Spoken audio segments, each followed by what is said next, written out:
वो बोलते हैं कि उनका पर्सपेक्टिव ये है कि उनके लिए रावण सही है, वो रावण की पूजा करते हैं जी। तो मैं आपका पर्सपेक्टिव जानना चाहूंगा जी। कि वो लोग ऐसा क्यों बोलते हैं and why according to you is our version of Ramayana the right? Sir, Sanatan कहने से मतलब सिर्फ हिंदू नहीं है, मुस्लिम, क्रिश्चियंस, जैन, सब कोई जीवित शरीर लेके घूम रहा है वो रामायण फॉलो कर रहा है। रामायण में जो हमारा हार्ट है वो राम जी है, जो हमारी सोल है वो सीता जी है, जो हमारा ब्रेन है वो रावण है, अहंकारी बुद्धि, और जो हमारा कॉन्शियस है, जागृत रहता है, वो लक्ष्मण है, और जो हमारा स्ट्रेंथ है वो हमारा हनुमान जी महाराज है, जो विल पावर है। एक भाई थे, वो बिल्डर थे, वडोदरा का एक किस्सा है। अब पार्टनर्स ने चीट किया, जो भी उनके साथ होना था हुआ, तो हनुमान जी को भी अर्जी करके गए थे, उनको कंस्ट्रक्शन का साइड्स सौंपी गई उनके बॉसेस के द्वारा। कंस्ट्रक्शन की जब पहली ही खुदाई होने वाली थी, उस दिन नरभक्षी राक्षस हिरण्याक्ष तो मर नहीं सकता था, तो जो भी तप करता था ऋषि मुनि उन सबको खत्म कर देता था वो। तो राम जी ने फिर सीधा संकट मोचन हनुमान जी को भेजा और वहां भयंकर युद्ध चला। मुझे ऐसा कुछ बताया हनुमान जी के बारे में जो किसी और को नहीं। जय श्री राम करण भाई। जय श्री राम। कैसे आप? एकदम बढ़िया, प्रभु की कृपा से एकदम बढ़िया हूँ। हमारा जो लास्ट पॉडकास्ट था वो मेरा पहला पॉडकास्ट था जिसको मैंने प्रॉपर स्पिरिचुअल और भगवान के बारे में, हनुमान जी के बारे में बात करी, और मुझे पता ही नहीं था कि यार लोग इतना ज़्यादा जुड़ने वाले हैं, इतना ज़्यादा भरपूर प्यार दिया, और रील्स में भी आपने देखा कितना ज़्यादा रील्स वायरल जा रही हैं। और जो आपका ना मेन मोटिव था कि हनुमान जी की कृपा, हनुमान जी की महिमा, हनुमान को पूरे यूथ में, पूरे इंडिया में, पूरे वर्ल्ड में स्प्रेड करना, उसके तरफ मैं कहूँगा कि पहला कदम हमने लिया है और चीज़ें बढ़िया काम कर रही हैं। एंड आप अफ्रीका से फिर से वापस आए हैं, एंड मैं रोक नहीं पाया अपने आपको वापस बुलाने के लिए। और मैं जानना चाहूँगा आपसे कि हनुमान जी के बारे में जितनी हम बातें करें वो उतना ही कम पड़ता है, क्योंकि मैं अपने आप को जब बात हनुमान जी की आती है मैं अज्ञानी मानता हूँ, क्योंकि आप हर किसी चीज़ में एक्सपर्ट नहीं हो सकते। मुझे बस इतना पता है कि आपके पास बहुत कुछ है दुनिया को, यूथ को और मुझे देने के लिए, जिन चीज़ों की जानकारी शायद मुझे ना हो। तो मैं आपसे ये पूछ रहा हूँ कि आज हम हनुमान जी की किस महिमा को हम डिस्क्राइब करेंगे या फिर बातें करेंगे उनके बारे में? सबसे पहले तो हम स्तुति करेंगे, वंदना करेंगे, है ना, उनको बुलाने के लिए, और उसके बाद हम स्टार्ट करेंगे बीड़ भंजन हनुमान जी से। तो first of all thank you, आपने बुलाया, और आपने सही कहा कि आपने एक स्टेप मुझे हेल्प की है, लाखों लोगों तक पहुंचे, हमारी रील्स कुछ मिलियंस में जा रही है। हनुमान जी महाराज ने हमको जोड़ा है उस तरीके से। एंड मैं चाहता हूँ इस बार करोड़ मतलब लोगों तक जाए। अभी तो कुछ 1 मिलियन गया है, अब 10 मिलियन तक जाए, तो बिल्कुल हनुमान जी महाराज करवाएंगे, इसलिए हम इकट्ठा हुए। तो हम पहले वंदना करते हैं, देन बहुत सारी चीज़ें डिस्कस करने के लिए हम करेंगे, जैसे हनुमान जी कराएंगे। तो हर कोई जो भी वीडियो देख रहा है बिल्कुल जुड़े और जय जयकार करे। तो मैं शुरू कर रहा हूँ। सियावर रामचंद्र की जय, पवन सुत हनुमान की जय, उमापति महादेव की जय, बोलो रे भाई सब संतन की जय। जय श्री राम, जय श्री भीड़ भंजन हनुमान जी महाराज की जय। जय हो मेरे गुरुदेव की, जय हो मेरे कुल देवी देवता की, जय श्री राम। जय श्री राम। जी भाई, आपने हमारे साथ लास्ट पॉडकास्ट किया और बहुत कुछ हमने डिस्कस किया, उसके बाद से अभी तक straight on to the point आना चाहता हूँ कि मैं महिमा के बारे में, चमत्कार के बारे में बात करना चाहता हूँ। क्योंकि जो ऑडियंस होती है ना, वो कुछ इस तरह से चीज़ों को सुनना चाहती है, स्टोरी फॉर्मेट में, है ना, कुछ कहानी सुना दे। तो मैं इसको कहानी नहीं बोलूंगा, महिमा बोलूंगा, सच्ची घटना पर जो चीजें हुई हैं, एक्सपीरियंसेस बोलूंगा, उससे शुरू करेंगे। बिल्कुल। तो प्लीज बताएं यहाँ से जाने के बाद कुछ भी ऐसा हुआ हो जो आपको लगता है कि यार लोगों से शेयर करना। बहुत कुछ हुआ, बट हाँ एक चीज़ है, हम लोग डिस्क्लेमर में आप लोग डालते हो ना कि हम इसकी जवाबदारी नहीं लेते, बट इसकी पूरी आंसरेबल मतलब रेस्पॉन्सिबिलिटी मैं लेता हूँ। जो भी कुछ घटित है सब सत्य है, सब सच्चा है। तो इससे पहले मैं हरणी हनुमान का वापस गुणगान करना चाहूंगा। मैं तो हर जगह जाना चाहता हूँ, हर जगह एक ही बोलना चाहता हूँ, हरणी हनुमान की महिमा। तो पहले हम यहाँ से शुरू करेंगे और फिर हरणी हनुमान किस किस दिन वहां विराजमान, ऐसे तो है ही वो 24 घंटे रहते, बट वो 3 स्पेसिफिक डे ऐसे कौन से होते हैं जिस दिन वो राजा के रूप में वहां बैठते हैं और अपनी प्रजा की सुनते। ऐसे तो राम जी ने उनको बिठाया है सबकी सुनने के लिए, बट ऐसे कौन से जो 3 दिन है जिसके अंदर स्पेसिफिकली कृपा करते हैं, तो ये मैं बताऊंगा। पर उससे पहले हम उसकी स्टोरी पे आ जाते हैं। लास्ट टाइम भी शेयर की थी, अगेन मैं शेयर करना चाहता हूँ, बिकॉज लोग है ना लोकेशन के बारे में जानना चाहते थे। तो सबसे पहले लोकेशन बता देता हूँ मैं, यहाँ का लोकेशन क्या और यहाँ का महिमा क्या है, स्टोरी क्या है। ठीक। तो सबसे पहले ये वडोदरा शहर के अंदर, गुजरात के अंदर है ये मंदिर, जिसको कहते हैं हरणी हनुमान। हरणी एरिया का नाम है, हरणी भीड़भंजन हनुमान जी मंदिर। अब यहाँ की महिमा स्वयं श्री कृष्ण भगवान ने गाई है स्कंद पुराण में। जब वो पांडवों को लेके आए थे, तो उन्होंने एक मूर्ति उनको बताई, इनको कहा कि ये हनुमान जी महाराज है। तो पांडवों ने कहा ऐसे कैसे हनुमान जी महाराज यहाँ विराजमान हो गए। तो उन्होंने ये किस्सा सुनाया कि उस समय त्रेता युग की बात है। तो त्रेता युग में एक नरभक्षी राक्षस हिरण्याक्ष बहुत ही भयंकर था। तो वो अमर था, मर नहीं सकता था, तप बल करके वो अमर बन चुका था, तो मर नहीं सकता था। तो जो भी तप करता था ऋषि मुनि, उन सबको खत्म कर देता था वो। तो लोग परेशान हो गए और वो परेशान होके विश्वामित्र के पास गए। जो विश्वामित्र, बड़ौदा के अंदर नदी निकलती, उसके तट पर बैठ के वो तपस्या करते थे। और उस समय रावण को हराने के बाद राम जी, सीता जी, लक्ष्मण जी और हनुमान जी उनको मिलने आने वाले थे। और लोगों को पता चला, ऋषि मुनियों को, कि वो गुरु के पास जाएंगे, विश्वामित्र के पास, और अर्जी करेंगे कि राम जी को कहो हमारी हेल्प करे। तो ऐसा ही उन्होंने किया, विश्वामित्र के पास गए, अर्जी की। और जब राम जी आए तो विश्वामित्र गुरु ने राम जी को आदेश किया कि आप जाइए और इनको मुक्त कराइए इस परेशानी से, इस संकट से। तो राम जी ने फिर सीधा संकट मोचन हनुमान जी को भेजा और वहां भयंकर युद्ध चला, भयंकर युद्ध। और एक समय ऐसा आया कि उन्होंने अपना शरीर इतना विकराल कर लिया कि वो कनक बुद्राकार शरीरा समर भयंकर अति बलवीरा वैसे हो गए, पहाड़ जैसे हो गए। और उस राक्षस को उठा के पटका और वो जमीन में धंस गया। और ऐसे ही उन्होंने अपने एक पैर से उस राक्षस को दबाया। और ये देख के राम जी ने उनको आदेश किया कि आप इनकी असुरी शक्तियों को ऐसे ही दबा दो, ऐसे ही दबा दो। तो आप मूर्ति देखोगे तो पहली आज्ञा उन्होंने ऐसे रखी और दूसरी आज्ञा उनको ऐसी कही राम जी ने कि आपका ये स्वरूप देखकर लोग डर जाएंगे, कली काल के अंदर या मनुष्य निवास करेंगे। तो आप क्या करो ना, अपना रूप त्याग दो, ह्यूमन फॉर्म कर दो, जिससे लोग आपसे डरे नहीं, आपके भक्त आपसे डरे नहीं। तो वो ह्यूमन फॉर्म में विराजमान हो गए। और दूसरी आज्ञा उन्होंने ऐसे ली कि अब आपको लोगों की सहायता करनी है इस जगह पर, इसलिए उनका नाम भीड़भंजन पड़ा। तो आप मूर्ति देखोगे तो एक हाथ इधर और एक हाथ इधर, ये स्वरूप ऐसा है। और हनुमान जी उस दिन से साक्षात विराजमान हो गए। और मंदिर का नाम इसलिए भीड़भंजन है क्योंकि भीड़ यानी पीड़ा हरने वाले हनुमान जी। तो एक साथ करोड़ों लोग ही पीड़ा हरते हैं। और वो कैसे, कितनी जल्दी सुनते हैं, ये तो मैंने लास्ट टाइम बताया था कि मैं एक ही दिन आरती ली थी, एक ही दिन सुंदरकांड मैंने सुना था, मेरी लाइफ में वहां से इम्पैक्ट ला दिया, पूरा चेंज कर दिया। तो हर कोई जुड़े, उनकी आरती ले, वहां पर जाए, साक्षात्कार करे, समझ जाएंगे अपना प्रेजेंस से। पर अब मैं आपको बताऊंगा, जैसे मिरेकल्स की बात होती है, तो ये मिरेकल था, जैसे मैं लास्ट टाइम अफ्रीका से आया था अगस्त में। इत्तेफाक भी ये था कि मेरे बर्थडे 15 अगस्त को मैं पहुंचा था। सो उस दिन मैंने हनुमान जी को पहली बार छुआ, जिसको स्कंद पुराण में वर्णन है, जहाँ शंकराचार्य आते, बड़े बड़े पॉलिटिशियंस आते, जहाँ गर्भगृह में जाना सबको अलाउड नहीं है, वहां पर गुरु के माध्यम से, मेरे जो गुरु है हरणी हनुमान जी के महंत है, उनका नाम लेना चाहिए, हर्षदगिरी महाराज, तो वो है। तो उनकी कृपा से और हनुमान जी की कृपा से मैं हनुमान जी को छुआ, वो फोटो भेजूंगा। गुरु जी ने एक सर पे मेरे हाथ रखा, एक हनुमान जी पे टच करके रखा है कि हम हमेशा तेरे साथ रहेंगे। तो ये सबसे बड़ा चमत्कार हो गया, जहां पर जाना नसीब में नहीं हो सकता, वहां पर हनुमान जी की और गुरु की कृपा से मैं पहुंच गया। तो ये एक चमत्कार। अब गुरु जी ने कहा था कि यहाँ पर जो सावन का चौथा शनिवार होता है ना, उस दिन 11 रुद्र की शक्ति मौजूद हो जाती है। तो अब रुद्र अवतार ही है वो। तो मैंने कहा ठीक है, मैं रुकूंगा, मैं इस दिन तो बिल्कुल वहां पर पूरे दिन रहूंगा, जाऊंगा नहीं। और साल में 3 दिन ऐसे होते हैं जहां पर लाखों की संख्या में लोग आते हैं हरणी हनुमान मंदिर में। तो एक दिन होता है हनुमान जयंती, दूसरा होता है सावन का चौथा शनिवार, और तीसरा होता है हमारा काली चौदस दिवाली से एक दिन पहले। अच्छा जी। तो उस दिन क्या होता है ना, वाल्मीकि रामायण के हिसाब से हनुमान जी का जन्म तिथि के हिसाब से तभी हुआ था, ऐसे मतलब कहा जाता है। तो इन 3 दिन लाखों भक्त आते, मेला लगता है। तो इन 3 दिन में क्या स्पेशलिटी है कि हनुमान जी महाराज हिरण्याक्ष को हराने के बाद, वो राक्षस को हराने के बाद उस टेरिटरी के राजा बन जाते हैं। तो अपनी प्रजा की उनको सुननी चाहिए। तो नॉर्मल डेज में आप मंदिर में जाओगे, हनुमान जी सुनेंगे, बट इन 3 दिन स्पेसिफिक दिन आप उस एरिया में भी रहोगे ना, तो हनुमान जी सुन लेंगे। उस मंदिर में भी जाने की जरूरत नहीं है, पर मंदिर जाओ तो अच्छा ही है। पर आप उस टेरिटरी में पहुंच गए ना, तो हनुमान जी सुनते, जैसे एक राजा बैठता है अपनी प्रजा की सुनता है। तो कैसे मेरी सुनी, मैं आपको समझाता हूँ धीरे धीरे करके। उस दिन पूरे दिन कैसा उन्होंने सुना।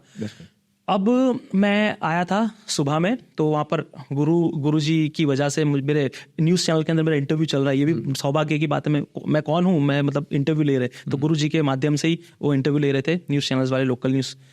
तो अब मैं वहाँ बोल कर रहा था और लाखों लोग आए हुए थे, तो वो सुन भी रहे थे और मैं लोगों को दर्शन करते हुए देख रहा था। तो मेरा उपवास भी था, तो मेरा गला सूख गया और भूख भी लगी थी। कब से बोल बार बार रिटेक करा रहे थे वो। तो फिर कोई भक्त आया होगा, उनके लिए रसमलाई ओपन करके चढ़ाई होगी। अब वो देख के मेरी फेवरेट गुलाब जामुन और रसमलाई, तो मैंने हनुमान जी को कहा कि अकेले अकेले मत खाओ, आपका भक्त भी है, आप ही का प्रमोशन कर रहा है, कुछ खाने का बंदोबस्त करो, भूख लगी है। मस्ती में मैं कह के मन में चला गया। राइट। अब वहां पर भंडारा ही चल रहा था, तो गुरुजी ने बोला के बेटा खा ले। तो मैं उनके बाजू में बैठ गया। मैंने कहा मेरा तो उपवास चल रहा है, मैं तो नहीं खा सकता हूँ। तो उन्होंने कहा ठीक है बैठ जा तू। अब गुरु जी के बाजू में बैठा, उन्होंने एक इंसान को भेजा, आउट ऑफ नोवेयर मेरे सामने 11 रसमलाई ले आया। अब ये चौंक गया। मैंने कहा यार ये तो मुझे खाना था, हनुमान जी ने दिला दिया, चलो ठीक है इत्तेफाक हो गया। उस समय समझ नहीं आया, बिना बोले गुरु जी ने मंगा लिया। अब उसी दिन लाखों लोग आए थे, उनका दर्शन करना ही सबसे बड़ी मतलब इम्पॉसिबल चीज थी। तो मैंने क्या मांगा इम्पॉसिबल चीज, कि मैं चाहता हूँ, मैं आपको है ना गर्भगृह में आकर छूना चाहता हूँ। गर्भगृह में जाना मतलब बहुत नसीब से चीज होती है, और लाखों लोग हो तो हमारा तो मान लो कि नसीब ही नहीं होगा दर्शन करने का। बट मैंने कहा देखो थोड़ी बहुत VIP दर्शन मुझे भी कराओ प्रभु, इतना तो डिजर्व करता हूँ। ऐसा मस्ती में कह के मैं चला गया। अब हुआ ये कि रात के 2-2:30 बज गए, धीरे धीरे लोग कम होने लगे। गुरुजी अचानक से गर्भगृह से बाहर निकले और आए और कहने लगे जा तू अर्जी कर रहा था ना, जा हनुमान जी बुला रहे। तो सबसे पहले ताजुब की बात है कि गुरुजी को कैसे पता। तो फिर गुरुजी ले गए, मैं आपको फोटो भी भेजूंगा, हनुमान जी के बाजू में बैठा हूँ और उनको छू रहा हूँ, उनको गले लग रहा हूँ। मतलब कैसे समझाऊं, मैं साक्षात हनुमान जी महाराज को मैं छू रहा हूँ। तो जहां पर रामचरितमानस का गुणगान करते हैं, उनका चेहरा चेंज हो जाता है। इन फोटोज का ध्यान रखना प्लीज, जहाँ हम बोल रहे हैं ना वो फोटोज लगाना है, ठीक है। और ये पार्ट भी वीडियो में रखना है, उड़ा मत देना, ठीक है, जहाँ मैं आपको समझा रहा हूँ। ओके चलो प्लीज। तो बस ऐसा हुआ कि उनको मैं छू पाया, ये मेरा नसीब था। एंड अगेन उस दिन और एक चमत्कार हुआ कि ये चमत्कार हमारे से भी जुड़ा हुआ है, मैं आपको बताऊंगा कैसे। क्योंकि उस दिन एक बहुत बड़ी हस्ती आए थे, उनका नाम हर्षद बापा है। वो उनकी एज काफी 90 के आसपास है, और वो बहुत बड़े एस्ट्रोलॉजर है, वो फेस रीडर है। हाँ, बहुत बड़े एस्ट्रोलॉजर है, गुजरात के इंडिया के टॉप मोस्ट मान सकते, और गायत्री माता के उपासक है। उनका आश्रम भी है, वहां पर शंकराचार्य रुकते हैं। तो इतनी बड़ी मतलब हस्ती है वो। अब वो आए हुए थे हनुमान जी के दर्शन करने। जैसे मैंने कहा श्रावण का 14 शनिवार था, बहुत इंपॉर्टेंट दिन था, हर कोई आता है। अब हुआ ये कि गुरु के माध्यम से, हनुमान जी के माध्यम से मैं उनको देख भी पाया। वरना अगर मैं उनके गेट के बाहर जाऊं तो भी मुझे खड़े नहीं रहने देगा कोई, बट भगा देंगे, बिल्कुल भगा देंगे। बट वहां वो मुझसे बात कर रहे गुरु कृपा से। और फिर गुरु ने कहा कि ये करण है, क्रिकेट खेलता है, हनुमान जी के बारे में लोगों को बताता है, तो इनको आप क्या बताओगे। तो उन्होंने मुझे एक रेमेडी कही, मैं और इस पे तो नहीं कहूंगा, बट उन्होंने मुझे कहा कि अगर आप ये रेमेडी फॉलो करोगे तो आप लाखों करोड़ों लोगों तक अपनी मन की बात पहुंचा सकते हो। तो आप मानोगे नहीं, हमारी एक रील थी, हमारी एक रील 1 मिलियन के आसपास गई है हमारी। वो जब आप अपलोड कर रहे थे ना, उससे 1 दिन पहले ही मैंने वो रेमेडी की थी। अभी तक सिर्फ एक ही बार की है, और आप मेरा कोई भी रील इतनी रीच नहीं की होगी। और इत्तफाकन मान लो, या उन्हीं की कृपा, इत्तफाक तो नहीं मान सकता, कृपा। तो ये कृपा वो 1 मिलियन तक गई। तो अब जब मैं वो चीज रील्स अपलोड होगी या कुछ भी होगा, तो हर बार वो रेमेडी करूंगा। तो आपके माध्यम से मुझे फील होता है कि आपके माध्यम से कृपा मुझ तक आ जाए। अरे नहीं भाई, ये तो आपके मतलब बोलते हैं ना कि आपके पिताजी, मम्मी पापा, इन सब की कृपा होती है, आपके इष्ट की कृपा होती है, तो कुल देवी देवता की होती है। वो छोड़ते नहीं, हम तो भूल सकते, वो नहीं भूलते। तो यही हो सकता है एक माध्यम। तो ऐसे ऐसे चमत्कार हुए थे मेरे साथ। तो इसके अलावा मैं आपको और प्रत्यक्ष चमत्कार बताऊंगा लोगों के, भक्तों के, बीड़ बंजन में जो जुड़े।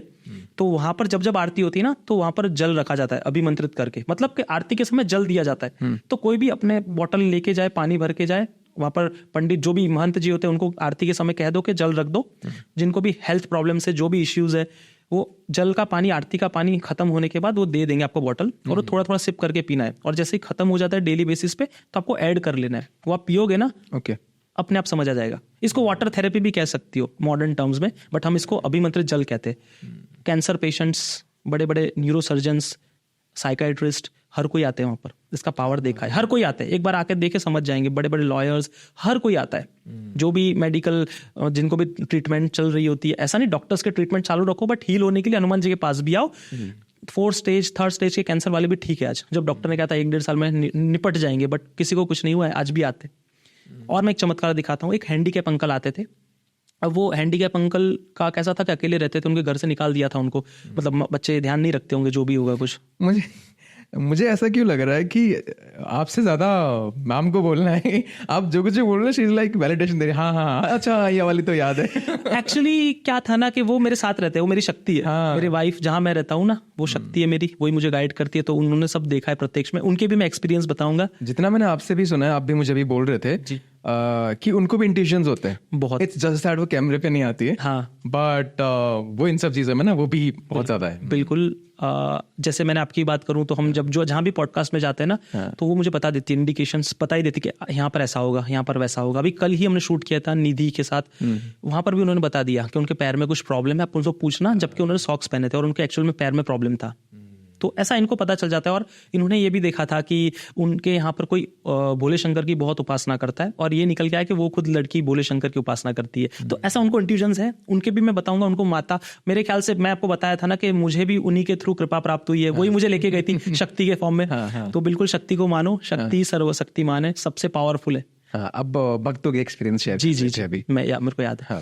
सो अब भक्तों के एक्सपीरियंस पे आता, वो हैंडीकैप मतलब थे, तो उसमें उनके मतलब घर की मतलब वो रेंट के घर में रहते थे, उनके घर से निकाल दिया था उनको। तो उनको कैसा था कि मेरा घर हो जाए बट सैलरी उतनी नहीं होगी उनके पास, तो बेचारे मतलब परिस्थिति बहुत खराब थी। बट हर रोज हरणी हनुमान को आके अर्जी करते थे, मेरा घर हो जाए, मेरा घर दिला दो, मुझे घर कर दो। अब हुआ ये एक दिन चमत्कार कि अहमदाबाद से उनको कॉल आया बिल्डर का कि आप आ जाओ, आपके पेपर्स रेडी है, पेमेंट सब कुछ हो गया है। तो बोलता है मजाक क्यों कर रहे हो, अब किसी को कोई ऐसा कहेगा तो मजाक ही समझेगा। बट वो जब वहां पहुंचे कि जाने में क्या हर्ज है, जब आप पहुंचे तो पता चला दिल्ली की कोई पार्टी थी, राजीव नाम की, राजीव भाई थे कोई, उन्होंने उनके नाम पे घर ले दिया है, 1 रुपया भी नहीं लिया है, और उनके नाम पे घर करके चले गए हैं। और उनको क्या फायदा? उनको कोई फायदा नहीं, उनको कोई फायदा ही नहीं था। अब कौन है क्या है नोबडी नोज, उनके नाम पे करके गए, गायब हो गए, बस चले गए।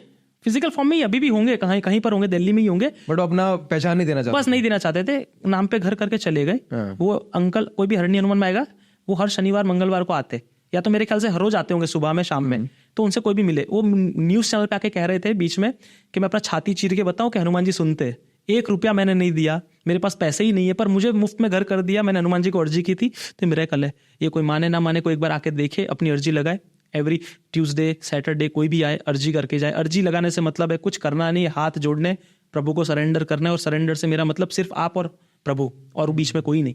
मुझे भी बहुत बार कहते करण भाई अर्जी लगा दो, बिल्कुल मैं तो हेल्प करूंगा, बट आपका सरेंडर होना जरूरी है, हर इंसान का सरेंडर होना जरूरी है। एक बार आपने और परमात्मा ने कनेक्शन बनाया, फिर किसी बीच की जरूरत नहीं पड़ने वाली है। तो बस ये करना है। तो ये एक चमत्कार था। इसके अलावा और एक चमत्कार है जो मैंने रिसेंट देखा था, मेरी आंखें मतलब खुली की खुली रह गई थी कि जैसे हमने सुना है ना कि राजा को रंक और रंक को राजा बना सकते हनुमान जी महाराज, कलयुग के जागृत देवता है। कैसे थे? एक भाई थे, वो बिल्डर थे, वडोदरा का एक किस्सा है, और सब सत्य घटना है, सबको मैं मिला सकता हूँ इन इंसान से, तो जिसको भी डाउट है प्लीज एक बार मिले, मैं मिला दूंगा। सो वो अभी फिलहाल तो अभी अफ्रीका में है, बट वो जब इंडिया में थे, वडोदरा के अंदर बिल्डर थे, कंस्ट्रक्शन की साइट्स चलती थी उनकी। अब पार्टनर्स ने चीट किया, जो भी उनके साथ होना था हुआ, वो बर्बाद हो गए जो भी था उस समय। एंड वो फिर जॉब करने आइवरी कोस्ट गए, अफ्रीका के अंदर एक कंट्री है। तो जैसे तैसे पहुंचे थे बेचारे पैसे जोड़ के, बट वो एक अच्छा काम करते थे, लोगों को खिला देते थे, खिलाना पिलाना डोनेशन करना बहुत अच्छा करते थे। ये बहुत अच्छा काम है, करना चाहिए।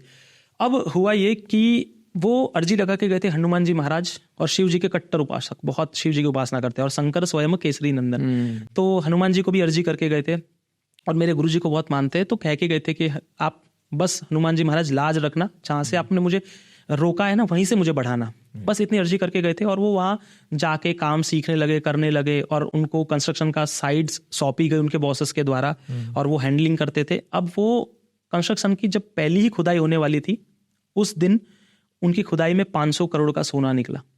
ये मैंने अपनी आंखों से प्रत्यक्ष देखा है।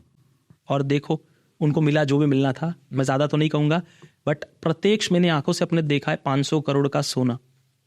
और कह रहे थे कि कैसे गए थे वो, आए चार्टर्ड से, और वो मतलब अभी वो आएंगे, आए नहीं है बट जाएंगे।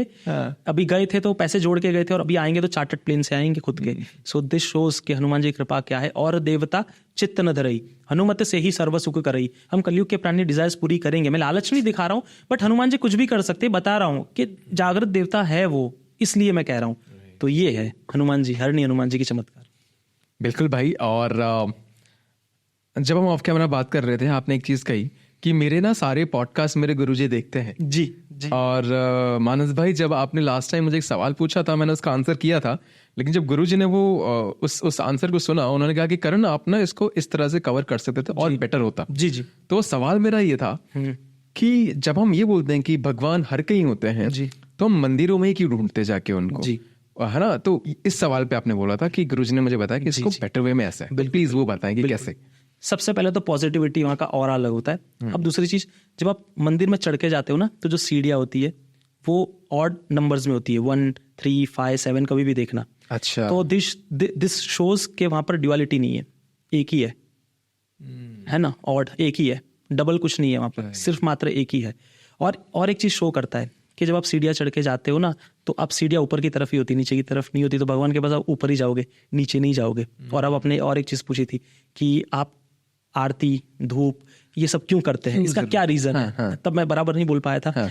अब इसका रीजन ये है कि जहाँ पंचभूत मिलते हैं वहाँ भगवान होते हैं। भगवान का मतलब मैंने समझाया था, भ, ग, वा, अ और न। भ से भूमि, ग से गगन, व से वायु, अ से अग्नि, न से निर यानी पानी। तो पांचों एलिमेंट मिलते हैं आरती के समय। कैसे? जब आप आरती तैयार होती है तो वो भूमि पे रखी जाती है और उसको आप ऊपर उठाते हो, यानी आसमान में उठाते हो, गगन की तरफ। ठीक है। अग्नि, उसके अंदर जो धूप की जाती है, अग्नि प्रज्वलित की जाती है, वो अग्नि। और जब आप आरती को शांत करते हो, ठंडा करते हो, तो उसको तीनों तरफ 3 बार चारों तरफ करके पानी अर्पण करते हो। तो ये पांचों एलिमेंट वहां मिलते हैं आरती के समय। तो भगवान को वहां उपस्थित होना पड़ता है, शास्त्रों में वर्णन है, इसलिए ये जरूरी है, शास्त्रों में बताया गया है। तो ये लास्ट टाइम आपको नहीं बता पाया था, बट गुरु जी ने बताया कि जहाँ पंचभूत मिलते हैं वहाँ भगवान को आना ही पड़ता है, इसलिए हम भगवान भी कहते हैं। तो जहाँ साक्षात हनुमान जी विराजमान है ही, वहाँ पर जब हम आरती करते हैं तो वहाँ की एनर्जी ऑरा नेक्स्ट लेवल हो जाता है, और इस वजह से मंदिर में जाना चाहिए लोगों को। तो ये रीज़न है। इससे ना करुण भाई, मुझे एक और सवाल दिमाग में आ रहा है। तो जो हम आरती करते हैं ना जी, उसका मेन हमारा मोटिव अग्नि होता है या फिर उसका धुआं होता है? धुआं आसमान में जाता है ना, वही होता है ना। जब आप, जैसे मैंने कहा ना कि गगन, तो गगन में धुआं ही तो जा रहा है, तो पांचों एलिमेंट मिल गए। हाँ, क्योंकि कई बार देखा, हमारे ना एक पड़ोसी अंकल है, वो ना इतना धुआं करते, घर में बिल्कुल धुआं कर देते हैं। जी। और उनके जो बच्चे हैं ना, निकल कर मेरे मतलब उनके पड़ोस में मेरा दूसरा स्टूडियो है, तो उनके बच्चे निकल कर मेरे स्टूडियो में आ जाते कि पापा ने बहुत धुआं कर दिया, सांस नहीं लिया जा रहा है। ऑरा क्लीन करता है। आप जब भी देखोगे, बहुत बार जैसे बहुत मच्छर काट रहे होते हैं तो हम नीम के पत्ते जला के धुआं भी करते हैं ना, तो वो चीजें दूर रखता है। तो इस तरह से नेगेटिविटी को भी दूर रखा जाता है। यज्ञ क्यों करते हैं? यज्ञ इस लास्ट टाइम मैंने समझाया था, नथिंग बट आपके एक है ना, यज्ञ आपका एफर्ट्स जो इस कॉस्मोस में डाले गए हैं। यज्ञ में यही होता है ना कि आप आहुति डाल रहे हो, तो आहुति कहाँ, हम भी कहाँ अपनी आहुति डालते हैं, अपने हार्डवर्क कहाँ डालते हैं? इस संसार को चलाने में हर इंसान कुछ ना कुछ आहुति डाल रहा है। तो यज्ञ और हमारी लाइफ दोनों एक ही है, दोनों अलग नहीं है। यस, क्या बात है। आप हनुमान जी से इतना ज्यादा जुड़े हुए हैं, तो एक चैलेंजिंग क्वेश्चन जी, मुझे ऐसा कुछ बताया हनुमान जी के बारे में जो किसी और को नहीं पता। अरे हाँ बिल्कुल। देखो ऐसा तो नहीं, मैं मतलब कम लोग जानते हो। हाँ, मैं एक किस्सा सुनाता हूँ हनुमान जी महाराज का, एक रूप के बारे में। तो वो शंकर स्वयं केसरी नंदन, तो शंकर स्वयं केसरी नंदन कब बन जाते? देवी पुराण में वर्णन है, हनुमत कथा में भी इसका वर्णन है, तुलसीदास जी ने लिखा है, तो कोई भी पढ़ सकता है। ये गुरुओं के माध्यम से ही पता चली है, मेरा भी सौभाग्य है। अब उसमें रावण, सबसे पहले रावण की बात करेंगे, तब हमको पता चलेगा कि हनुमान जी ने वहाँ क्या चमत्कार दिखाया। अब रावण को 2 चीज़ों पे बहुत घमंड था, 2 चीज़ों पर होना भी चाहिए था। जहाँ पर स्वयं शिव के वो उपासक थे, तो शिव जी लंका में रहते थे, शिव जी माँ पार्वती रहते थे, और उनकी कुल देवी जो माँ चंडिका उनकी कुल देवी थी। तो ये दोनों के रहते हुए इनको कोई नहीं हरा सकता था। तो पहले में ऐसा हुआ कि जब वो सीता माता का हरण करके लाए, तो उस समय पार्वती माता गुस्से हो गई। उन्होंने कहा कि नहीं, मैं ये नहीं देख सकती, ये बहुत पाप किया है इन्होंने, तो मैं यहाँ से जा रही हूँ। तो उनके साथ साथ भोले शंकर भी चले गए लंका छोड़ के। बट फिर भी उसको डर नहीं था रावण को, क्योंकि और एक शक्ति उनके पास थी जो उनकी कुल देवी थी, जिसको माँ चंडिका कहते हैं। वो जब तक खड़ी है तब तक कोई कुछ नहीं कर सकता। माँ जगदम्बा का ही भयंकर रूप है, विध्वंसक रूप है, कोई और उनको कोई नहीं हरा सकता। ये तो सच्ची बात है। जब माँ शक्ति अपने पे आती है तो उनको कोई छू नहीं सकता है। बट वो जब तक खड़ी थी तब तक कोई जीत नहीं सकता था। अब उस समय ऐसा हुआ कि हनुमान जी के साथ उनका सामना हो गया, और जैसे ही हनुमान जी के साथ सामना हुआ तो सीता माता भी देख रहे थे, और तब सीता माता ने हनुमान जी को कहा कि आप अपने असल स्वरूप में आइए, और ताकि वो आपको पहचान सके और आपकी बात मान सके। तो तब हनुमान जी महाराज स्वयं शिव बनते हैं, और माँ चंडिका को कहते हैं कि मैं तेरा पति हूँ, यहाँ से मैं तुझे आदेश करता हूँ कि जा, मेरे प्रभु राम की पत्नी को ये उठा के लाया है, तो तू यहाँ कैसे देख सकती है, तुझे यहाँ रहना ही नहीं चाहिए। ये आदेश करते हैं हनुमान जी। ये भगवान, इसमें पुराण में भी है, देवी पुराण में भी है, आदेश किया। और माँ चंडिका जैसे ही वहां से गई तो अपने असल स्वरूप में आए, हनुमान जी नॉर्मल स्वरूप में आ गए। और वो एक बच्चा कैसे करता है, यस अब तो हम जीत गए। और फिर उसके बाद पहला वध होता है अक्षय कुमार का। और फिर यहाँ से धीरे धीरे लंका का विध्वंस होना शुरू हो जाता है। तो ये चीज़ ज़्यादा लोगों को नहीं पता है, पर हनुमान जी तो बहुत नटखट भी है। जब आप पढ़ोगे ना तो उनके बारे में बहुत सारी ऐसी कथाएं हैं जो भी मैं धीरे धीरे पढ़ रहा हूँ, समझ रहा हूँ, और मुझे भी ज़्यादा नहीं पता है, बट गुरु जो बताते हैं मैं सुन लेता हूँ। आप ही की तरह जैसे मैं आपको बता रहा हूँ मैं भी सुन लेता हूँ। तो ऐसी ऐसी कुछ चीज़ें हैं जो समझाई जाती है उनके द्वारा, तो मैं समझ जाता हूँ। प्लीज करण भाई, रामायण क्या है? रामायण एक्चुअल में देखो अनंत ब्रह्मांड में अनंत बार घटित हुई है। मैंने कहा था ना मल्टीवर्स है, अनंत ब्रह्मांड में अनंत बार घटित होती है, अभी भी कहीं ना कहीं हो रही होगी। बट अगर हम इसको असल जिंदगी में ले, ये सनातन का हिस्सा। और सनातन कहने से मतलब सिर्फ हिंदू नहीं है, मुस्लिम, क्रिश्चियंस, जैन, सब कोई, हर इंसान जो अपना शरीर, जीवित शरीर लेके घूम रहा है, वो रामायण फॉलो कर रहा है। अब कैसे हम इसको समझेंगे? रामायण एक्चुअल में क्या है? रामायण में जो हमारा हार्ट है वो राम जी है, जो हमारी सोल है वो सीता जी है, जो हमारा ब्रेन है वो रावण है, अहंकारी बुद्धि, और जो हमारा कॉन्शियस है, जागृत रहता है, वो लक्ष्मण है, जैसे लक्ष्मण सोते नहीं थे। और जो हमारा स्ट्रेंथ है, जो हमारा विजडम है, वो हमारा हनुमान जी महाराज है, जो विल पावर है, जो हारे को भी खड़ा कर दे, वो विल पावर हमारा जो होता है वो हनुमान जी। अब हम इसको रिलेट कैसे करेंगे कि हमारे हार्ट को हमारे सोल से हमारी बुद्धि, यानी राम को सीता से हमारी बुद्धि दूर करना चाहती है, ठीक है। बट लक्ष्मण जी हमेशा जो जागृत है वो लड़ते हैं, आपका कॉन्शियस। और हनुमान जी महाराज आपकी हेल्प करते हैं आपके विल पावर को स्ट्रॉन्ग करने की, और ये वापस अपने हार्ट और अपने सोल को, सीता जी और राम जी को जोड़ने में मदद करती है और अपनी अहंकारी बुद्धि रावण को हराती है। So this is Ramayana. हर कोई अपने अंदर वो ले आएगा ना, तो खुद ब खुद रामायण का उसको स्मरण होने लगेगा, स्वयं हनुमान जी दिखने लगेंगे, स्वयं राम जी दिखने लगेंगे। तो इट्स सिंपल, इतना ही रखना है। और राम जी के बिना तो कुछ है ही नहीं। कैसे सुबह से लेकर रात तक राम जी की जरूरत है। सुबह उठना है तो आला राम, तो उसके अंदर राम आ गया। रात को सोना है तो आराम, तो उसके अंदर राम आ गया, तो राम ही राम। और हरणी हनुमान में भी आओगे तो पहले राम जी की कृपा होगी, हनुमान जी तो बाद में करते क्योंकि आदेश राम जी का है। तो ये है। कितनी सुंदर बात कही है। मैं आपको ना एक और चैलेंज यहाँ पे थ्रो करना चाहता हूँ। श्रीलंका में अगर आप जाएंगे, हालांकि मैं भी नहीं गया हूँ, लेकिन मैंने ऐसे पता चलता है, मुझे चीज़ें पता लग जाती हैं। आप रील्स देखते हैं, शॉर्ट्स देखते हैं, लोग एक्सपीरियंस सुनते हैं, तो बोलते हैं कि उनका पर्सपेक्टिव ये है कि उनके लिए रावण सही है, वो रावण की पूजा करते हैं जी। तो मैं आपका पर्सपेक्टिव जानना चाहूंगा कि वो लोग ऐसा क्यों बोलते हैं, and why according to you is our version of Ramayana the right? There is nothing right and wrong. Ravana से भी सीखने वाली क्वालिटीज है, तो वो शायद वही पूछते होंगे। वो ये पूछते होंगे कि वो कैसे शिव जी की उपासना करते थे। तो जब उन्होंने एक स्तोत्र लिखा था, वो बहुत भयंकर तरीके से लिखा था, आज भी मंदिरों में गाया जाता है। तो बिल्कुल एक ये तरीका, और वो ज्ञानी थे। वो जो ऐसा कहा जाता है कि रामेश्वरम के अंदर जो स्थापना हुई है शिवलिंग की, वो स्थापना करने के लिए खुद वो आए थे, रावण आए थे, शास्त्रों में वर्णन है। तो वो इस क्वालिटीज की पूजा करते होंगे, ना कि उस क्वालिटीज की जो किसी का किडनैप कर ले, किसी की पत्नी को उठा के ले जाए। तो वो मेरे ख्याल से अच्छे फॉर्म की पूजा करते होंगे। माइट बी द रीजन, मैं ज्यादा तो नहीं जानता हूँ, बट मैं जितनी समझ है ये कह सकता हूँ कि पूजा करते होंगे तो अच्छे वर्जन की, अच्छी सोच की करते होंगे, ना कि गलत सोच की। मेरे ख्याल से वो ऐसे रावण की नहीं पूजा करते होंगे जो किसी की पत्नी को उठा के ले जाता हो, जो लोगों पर अत्याचार करता हो, उस रावण की पूजा नहीं करते होंगे। रावण के दूसरे भी फॉर्म थे जो अपने परिवार को संभालते थे। मैं अच्छा तो नहीं कहूंगा, ग्लोरीफाई नहीं करूंगा, बट वो हाथ रहे होंगे तब जाके भगवान ने उनपे, शिव जी के वो भक्त रहे ना, तो शिव जी के इतने खतरनाक उपासक रहे वो। शिव जी उनके यहाँ पर विराजमान करते थे, माँ चंडिका उनके साथ रहती थी, सब ग्रहों को दबा के रखा था उन्होंने, शनि महाराज को भी दबा के रखा था। तो कुछ तो होगा उनके अंदर, तो ये थे, बिल्कुल उनमें सामर्थ्य था। तो उन क्वालिटीज की पूजा करते होंगे, ना कि इन क्वालिटीज की। अच्छा, मैं ना एक चीज़ ना हमेशा सुनते सुनते बोर हो गया हूँ, और कहीं ना कहीं मुझे लगता है कि जब लोगों के पास लॉजिकल एक्सप्लेनेशन नहीं होता वो ये चीज़ बोल देते हैं। जब हम बोलते हैं ना कि रावण इतने ज्ञानी थे, उनको तो पता ही थी कि ये राम है ना, और राम किसके अवतार हैं, बिल्कुल ठीक है। और रावण इतने एक प्योर सोल थे, ब्राह्मण बोलते हैं शायद हम, है ना, ब्राह्मण, और इतना पूजा पाठ करते थे जी। तो जब वो जिंदगी में सब कुछ सही कर रहे थे, उनको क्या आन पड़ी सीता माता को बोलते किडनैप करना, एंड फिर अंतिम में मौत हो जाना राम जी के हाथ। तो जब भी ये सवाल पूछते हैं ना, तो लोग दो आंसर देते हैं कि ये तो विधि का विधान है, ये होना था इसलिए उन्होंने किडनैप करा क्योंकि एंड ऐसे होना था। अच्छा। या फिर रावण को इन्हीं के हाथों मरना था तो वो जानबूझ के कर रहे थे। कहीं ना कहीं मुझे इलॉजिकल लगता है कि कोई अपने आप को जानबूझ के थोड़ी मरवाएगा किसी के हाथ। तो आपको इसके पीछे का क्या लॉजिक लगता है कि कोई इतना विद्वान और इस तरह का स्टेप वो क्यों उठाएगा? विद्वान और ज्ञानी कहने का मतलब ही आप देखोगे ना तो अहंकार है। तो मैंने जैसे कहा बुद्धि, रामायण हमारी जो बॉडी है उसमें जो बुद्धि है वो रावण है।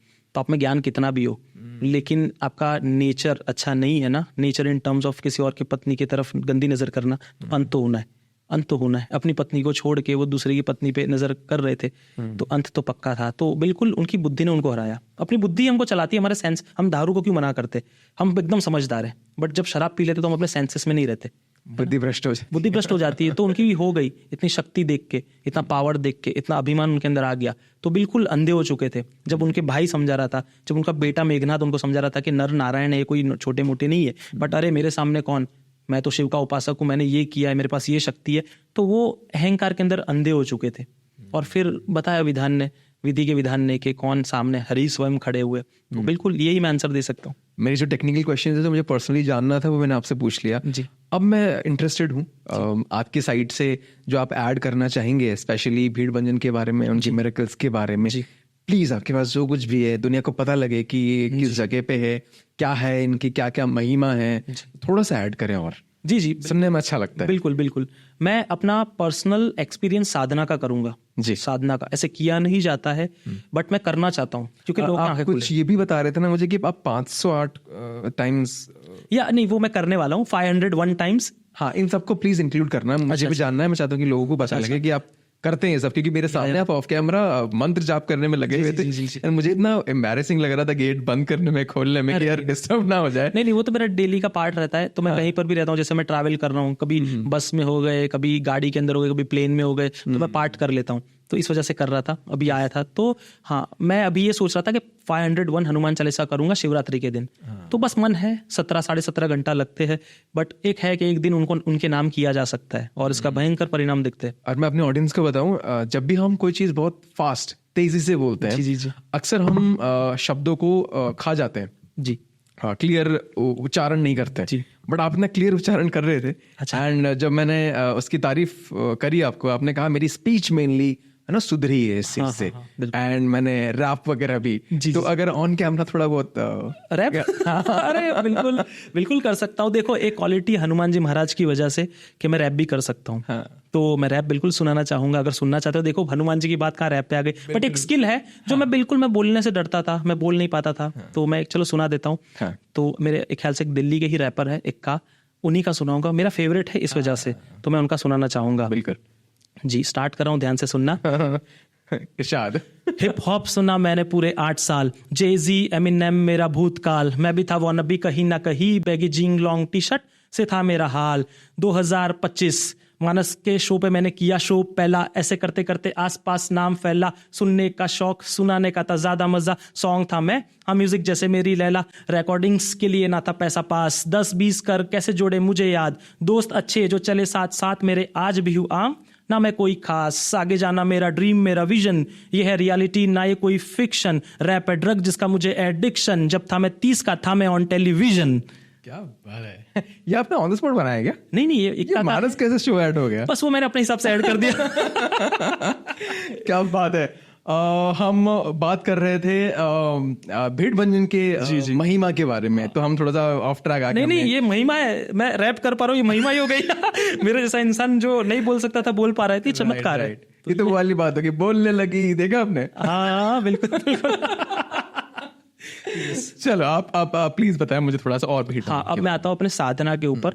अब साधना का मेरा जो एक्सपीरियंस रहा है वो काली चौदस का था। ये भी चलो मैंने मांगा था उसी दिन, मैंने कहा ना 3 दिन इंपॉर्टेंस, हनुमान जी सुनते ही सुनते। सुबह मैंने मांगा था कि क्या पता हनुमान जी हम दोनों अकेले, मंदिर खाली, मैं आपकी पूजा कर रहा हूँ, ऐसा सौभाग्य ही नहीं हो सकता, अलाउड ही नहीं है किसी को कि गर्भगृह में आप अकेले बैठे हो, कोई मंदिर में ही नहीं है, इट्स नॉट अलाउड। मैंने ये सिर्फ मांगा था और रात हो गई, 12-1 बजे होंगे।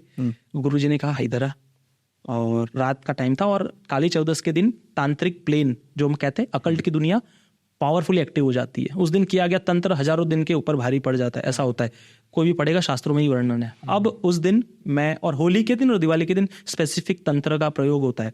तंत्र से मेरा मतलब है कि अच्छा बुरा कुछ भी, तो ये अब अच्छा ही करना चाहिए। तो मैंने सोचा कि क्या पता मैं साधना हनुमान चालीसा की करना चाहता हूँ, तो मुझे भी ऐसा हो जाए कि मैं आपको साधना करूँ, आपके बाजू में बैठ के ऐसा कुछ हो जाए तो चमत्कार हो जाएगा। गुरुजी ने बोला इधर आ, तू बहुत मांग रहा था ना कि तुझे साधना करनी, हनुमान जी के साथ वक्त बिताना है, जा बैठ जा। हनुमान जी ने हाँ कर दिए। अब गुरुजी को कैसे पता, ये सब चमत्कार है, मैं मन में सोच रहा हूँ ये सब हो रहा है। इसके भी मैं फोटोज भेजूंगा आपको कि मैं रात वहां पर निकाली थी। अब जो मेरे एक्सपीरियंस है हर कोई ध्यान से सुनना, ये मेरे प्रत्येक रियल अनुभव है। अब सबसे पहला कि हमने सुना है कि हनुमान चालीसा के अंदर बहुत सारे शुद्धिकरण है, ये चौपाई में ऐसा है, वो चौपाई में ऐसा है, बट आई डोंट नो, मेरा पर्सनल एक्सपीरियंस ऐसा था कि मैं हमेशा शंकर स्वयं केसरी नंदन बोलता था हनुमान चालीसा में जो लिखा है। बट उस दिन जब मैं गर्भगृह में गया, मेरे हाथ में जो भी बुक थी तो वो उसके बुक तो नहीं थी, मेरे ख्याल से मैं डायरेक्ट ऐसे ही पढ़ा था, बुक नहीं थी, बट बुक के अंदर वर्णन है शंकर सुवन केसरी नंदन, तो मैं वही बोल पा रहा था। मैं कितना भी ट्राई कर रहा था, मैं शंकर स्वयं नहीं बोल पा रहा था। जब मेरी साधना शुरू हुई, मैं सच बता रहा हूँ, गर्भगृह में बैठा हूँ और बुक के अंदर जो लिखा है ना, मतलब हनुमान जी ऐसे समझा रहे हो मुझे कि जो लिखा है तू वही पढ़ेगा, तो तेरे घर से नहीं लाएगा जो भी तेरे दिमाग में चल रहा है। हाँ, हालांकि शंकर स्वयं केसरी नंदन है, पर जो बुक में तुलसीदास जी ने लिखा है वही पढ़ना है, तो मैं और कुछ पढ़ नहीं पाया। मुझे थोड़ा सा ही समझा है क्योंकि मैं थोड़ा सा अज्ञानी उन चीज़ों के बारे में, ऐसे क्योंकि आप बोल कुछ रहे थे नॉर्मली और लिखा कुछ और डिफरेंस। एक्चुअली रामा भद्राचार्य बहुत बड़ी मतलब है हस्ती है। उन्होंने कुछ चेंजेस कराए थे कि समय के हिसाब से कुछ हनुमान चालीसा में चेंजेस आए हैं, तो उन्होंने चेंजेस बताए थे, तो मैं भी वही चेंजेस पढ़ रहा था। पर जब मैं गर्भगृह में गया, ठीक है, मेरा निजी अनुभव है, मैं वो भी बहुत बड़ी हस्ती है, मैं उनके अगेंस्ट कुछ नहीं कह रहा हूँ, पर मैं जब वहां गया तो मेरा अनुभव यह है कि मैं बोल ही नहीं पाया। तो हनुमान जी मतलब मुझे समझा रहे थे कि जो तुलसीदास जी ने लिखा है तू वही पढ़ेगा, इसके बिना कुछ नहीं पढ़ेगा, ये मेरा अनुभव है, तो मैं वही पढ़ पाया। मैं ट्राई भी कर रहा हूँ शंकर स्वयं बोलूँ, मैं फ्लुएंसी से नहीं बोल पा रहा हूँ, शंकर सुवन ही निकल रहा है, तो ये एक अनुभव था। अब ऐसे करते करते रात सब मंदिर धीरे खाली हो गया, मतलब 2-2:30 बजे तक मंदिर पूरा खाली हो गया।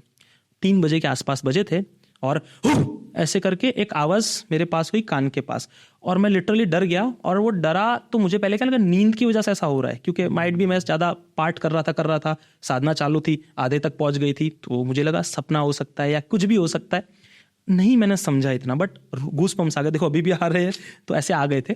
और फिर और थोड़ा जैसे समय हुआ तो मुझे लगा गर्भगृह से कोई भाग रहा है, आ रहा है, आ रहा है, जा रहा है, आ रहा है, जा रहा है, ऐसे फील होने लगा। अब मेरे को लगा कि यार क्या हो रहा है मुझे, क्योंकि ऐसा मैंने कभी अनुभव नहीं किया था और पहली बार ऐसी साधना भी कर रहा था। अब अगेन एक ऐसा लगा मुझे कोई आकृति मेरे सामने आकर बैठी, वो व्हाइट कलर की थी, मतलब लंबे बाल थे, ऐसा कुछ फील हुआ जैसे आपके बाल कैसे है ना, एक परछाई जैसा दिखता है, वैसे सामने आके सही में बैठा, और मेरी मतलब हालत टाइट हो गई, कभी देखा ही ना ऐसे कुछ आके बैठ रहे हो जो दिख भी नहीं रहा है, ऐसा निजी अनुभव है मेरा।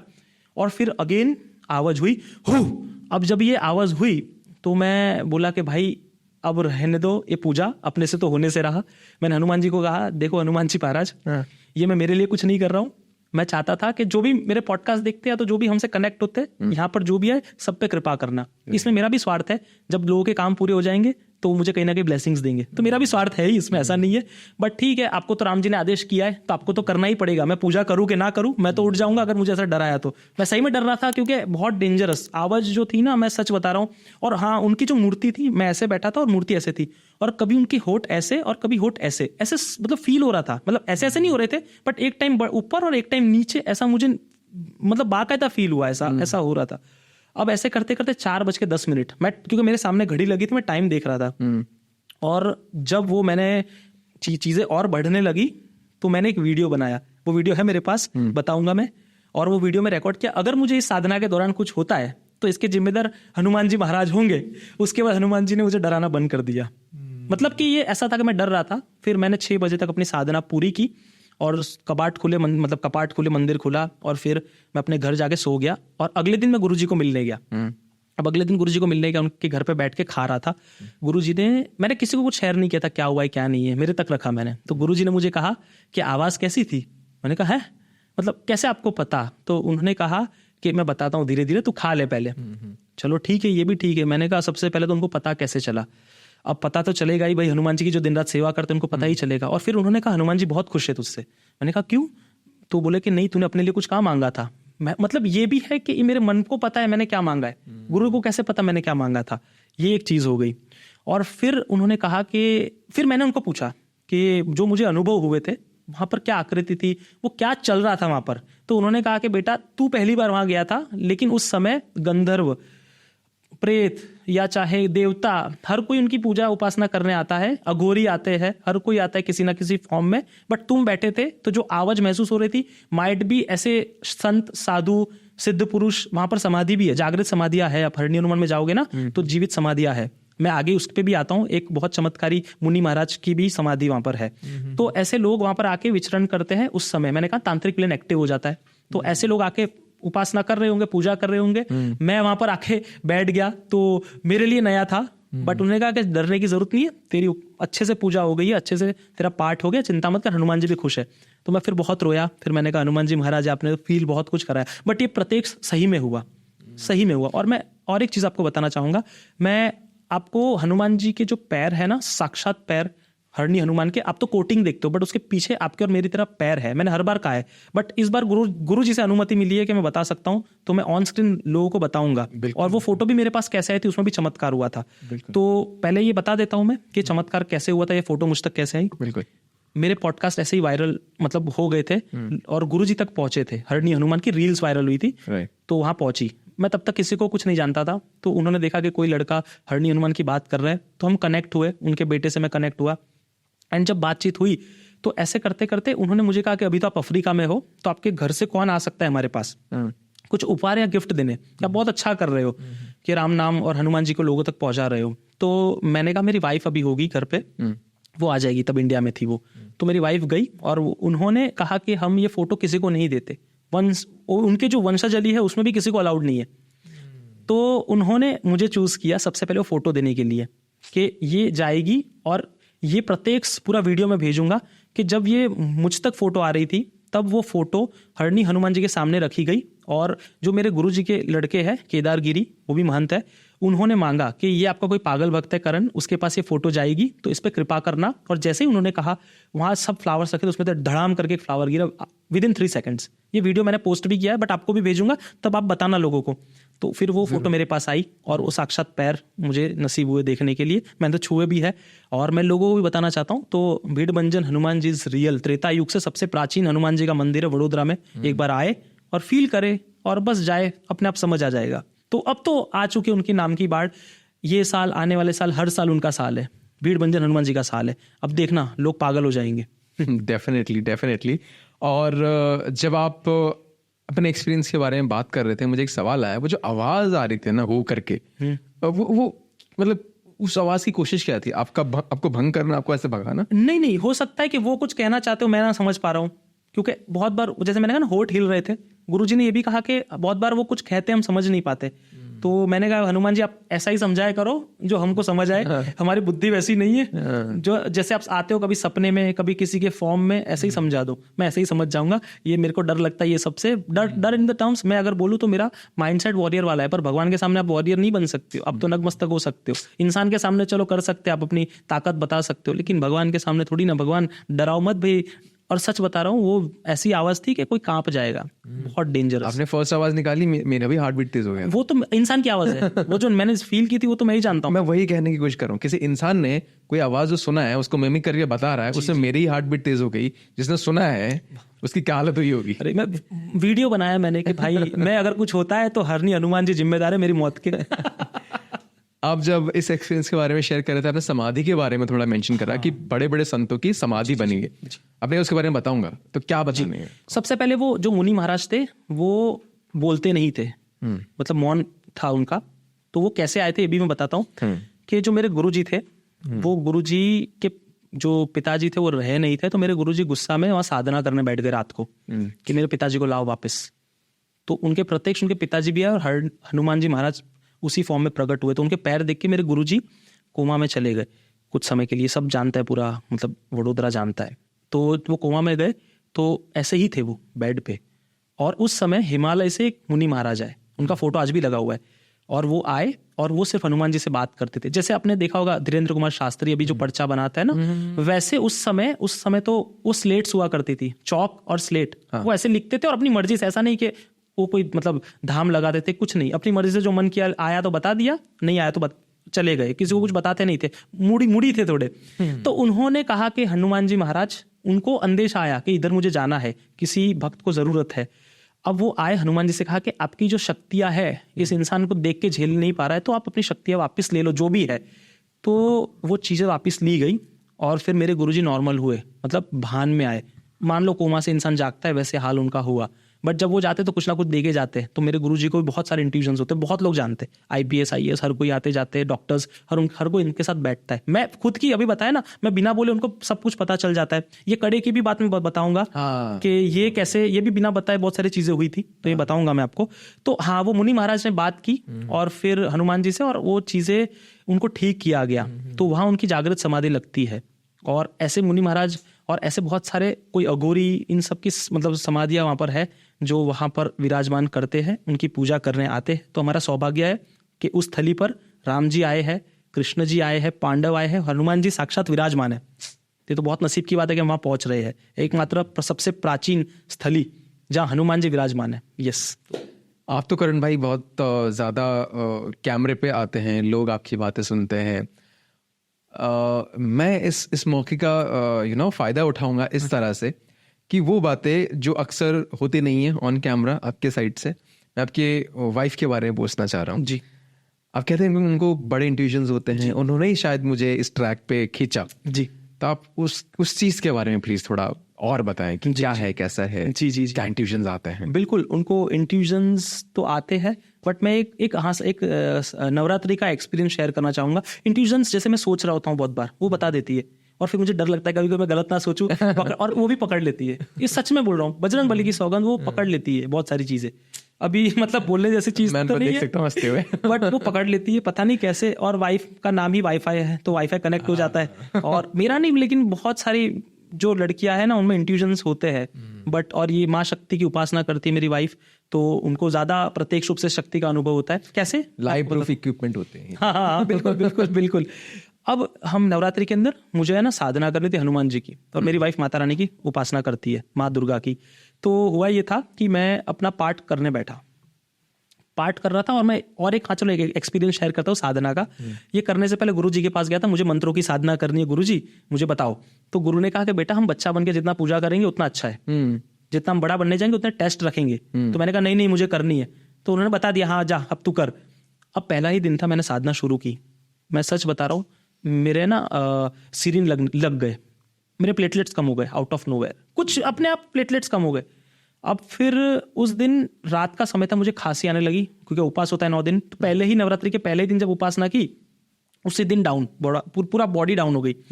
अब रात को इतनी खांसी आई, 2 बजे डॉक्टर के पास भागू कहाँ से, और दवाई खाऊंगा नहीं मैं, उपास था। तो मेरे वाइफ, उन्होंने माता को प्रसाद लगाया था लौंग का।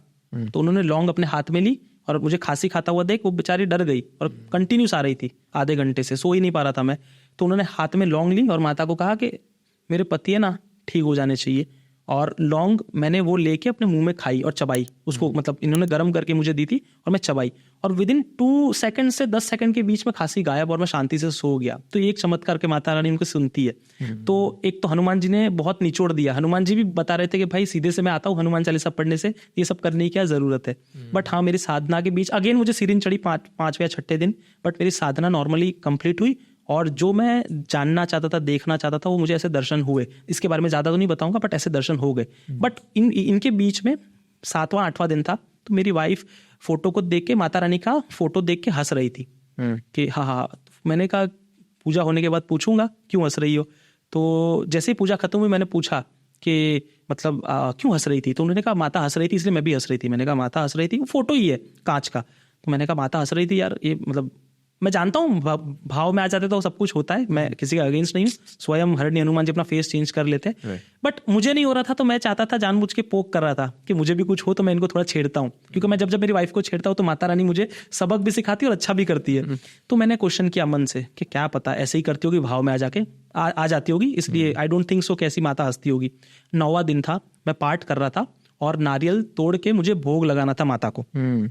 अब माता को जब मैं भोग लगा रहा था, तो वो नारियल का पानी जब वो उनके मुंह में गया ना, तो जैसे हम पानी का सिप नहीं लेते, ऐसे करके वो सिप, बजरंग बली की सौगंध, माता रानी की सौगंध, वो मैंने फोटो में देखा कि वो सिप ले रही है। और मैंने मतलब कान पकड़े और हाथ जोड़े, मैंने कहा नहीं, मैं समझ गया कि ऐसा प्रत्यक्ष अनुभव आप कराते होंगे मेरी वाइफ को, इस वजह से वो हंसती भी है और आप उनको हंसते हुए दिखते हो।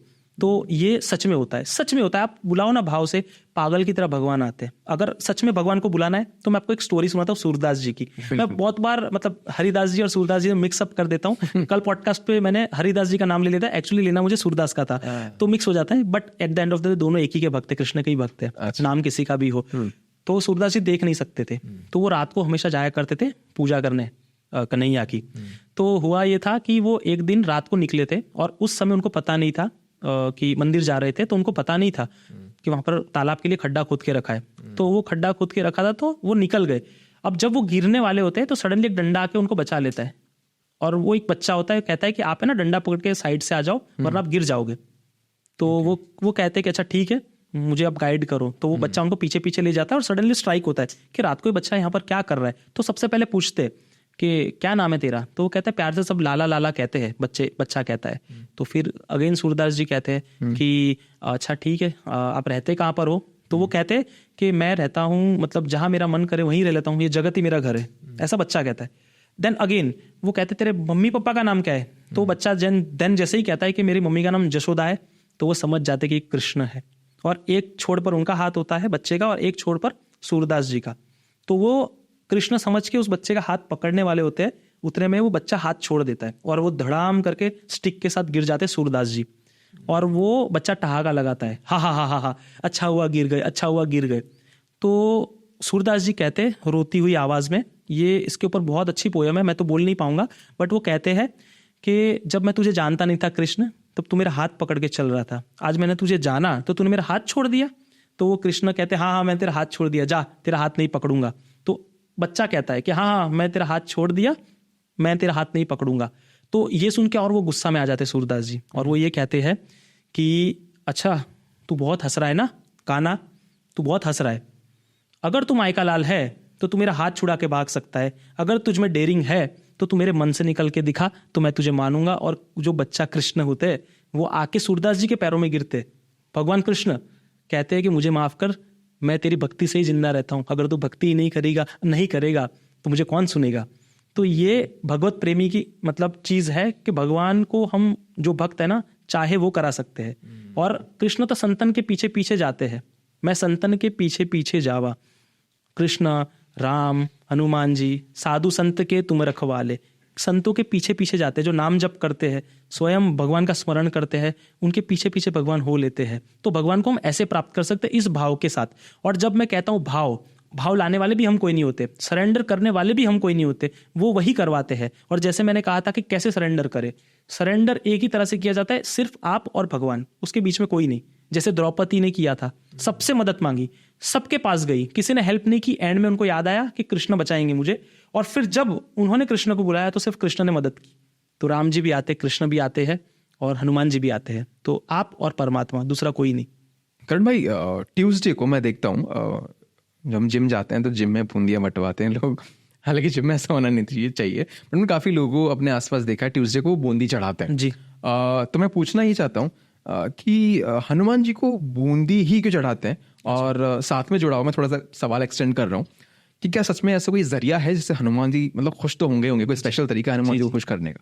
बिल्कुल है। जैसे हरणी हनुमान जी को ज़्यादा लोगों को पता है नहीं, बट मुझे पता है इसलिए कह रहा हूँ कि उनको इत्तर पसंद है, बट ज़्यादा कॉमर्शियल ना हो, मेरे गुरुजी अलाउड नहीं करते, वरना वहाँ उसका बिजनेस कर सकते हैं बट अलाउड नहीं करते। उनको एप्पल बहुत पसंद है, ठीक है, तो एप्पल चढ़ाते हैं, फिर बूंदी के लड्डू चढ़ाते हैं। और ऐसे हनुमान जी को क्या स्पेसिफिक करने से मनोकामना पूर्ण होती है ये भी मैं आपको बताऊंगा। पर लड्डू क्यों चढ़ाते हैं?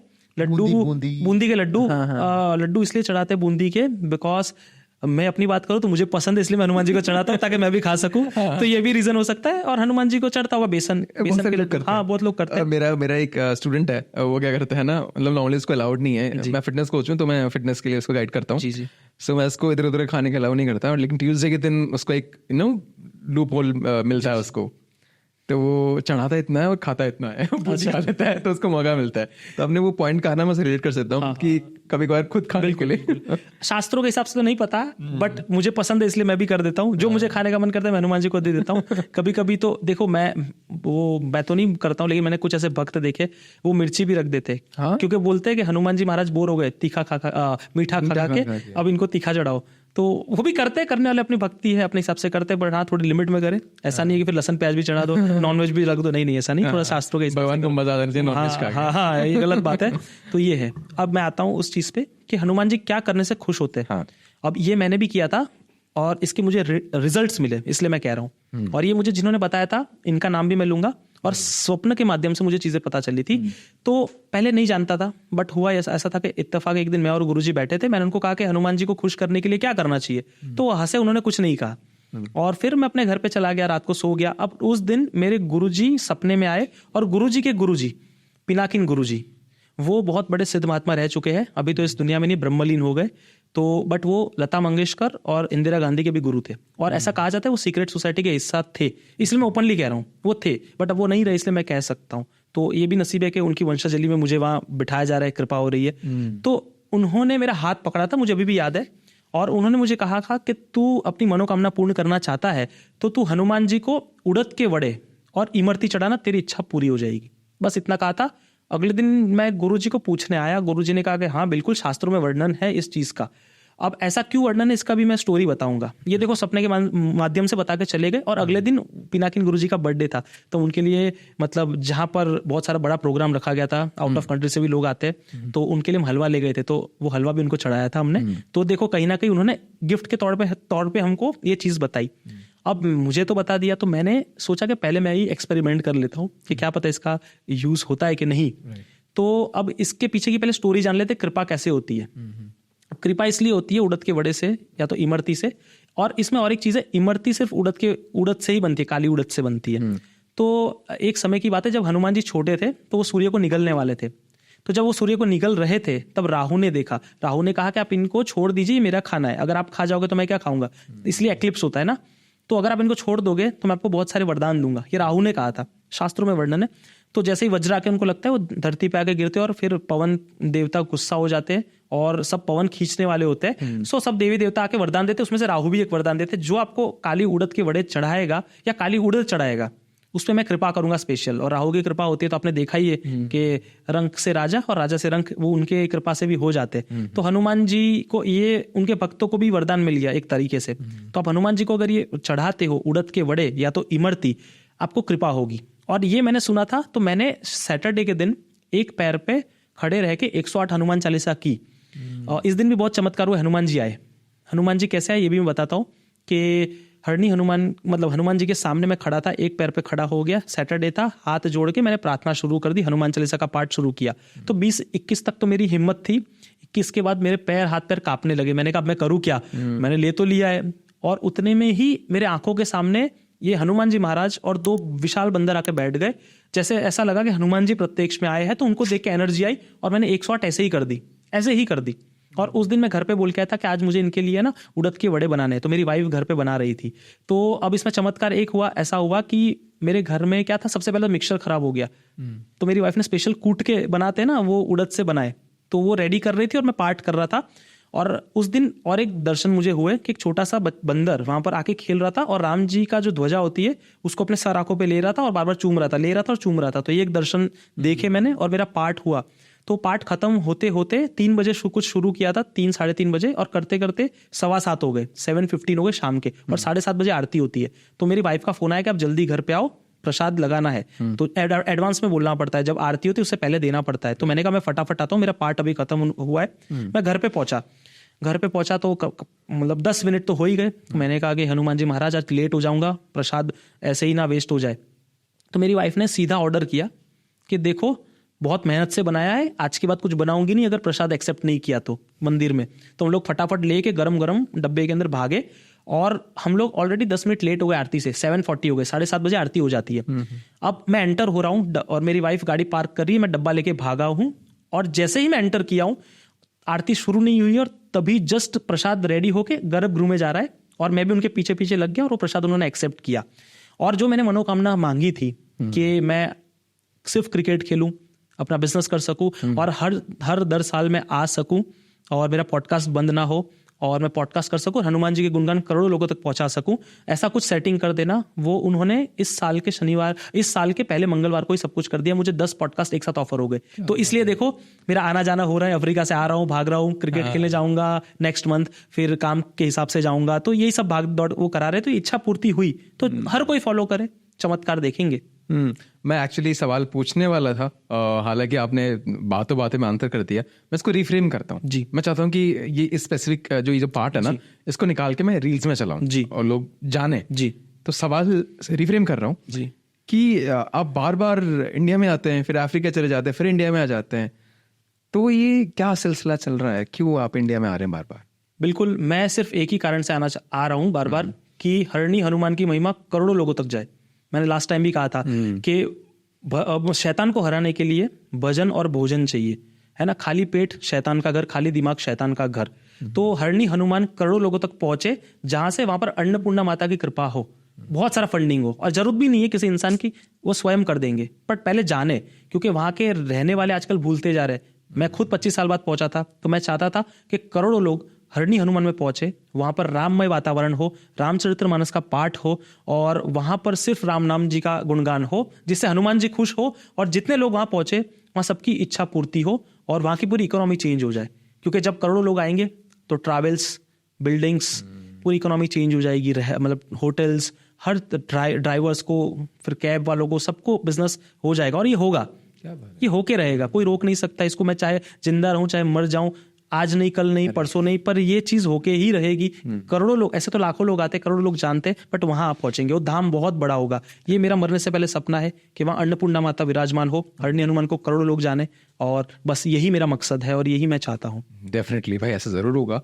और मैं कुछ चीज़ जानने में इंटरेस्टेड हूँ, क्योंकि आप हनुमान जी से इतना ज़्यादा जुड़े हुए हैं।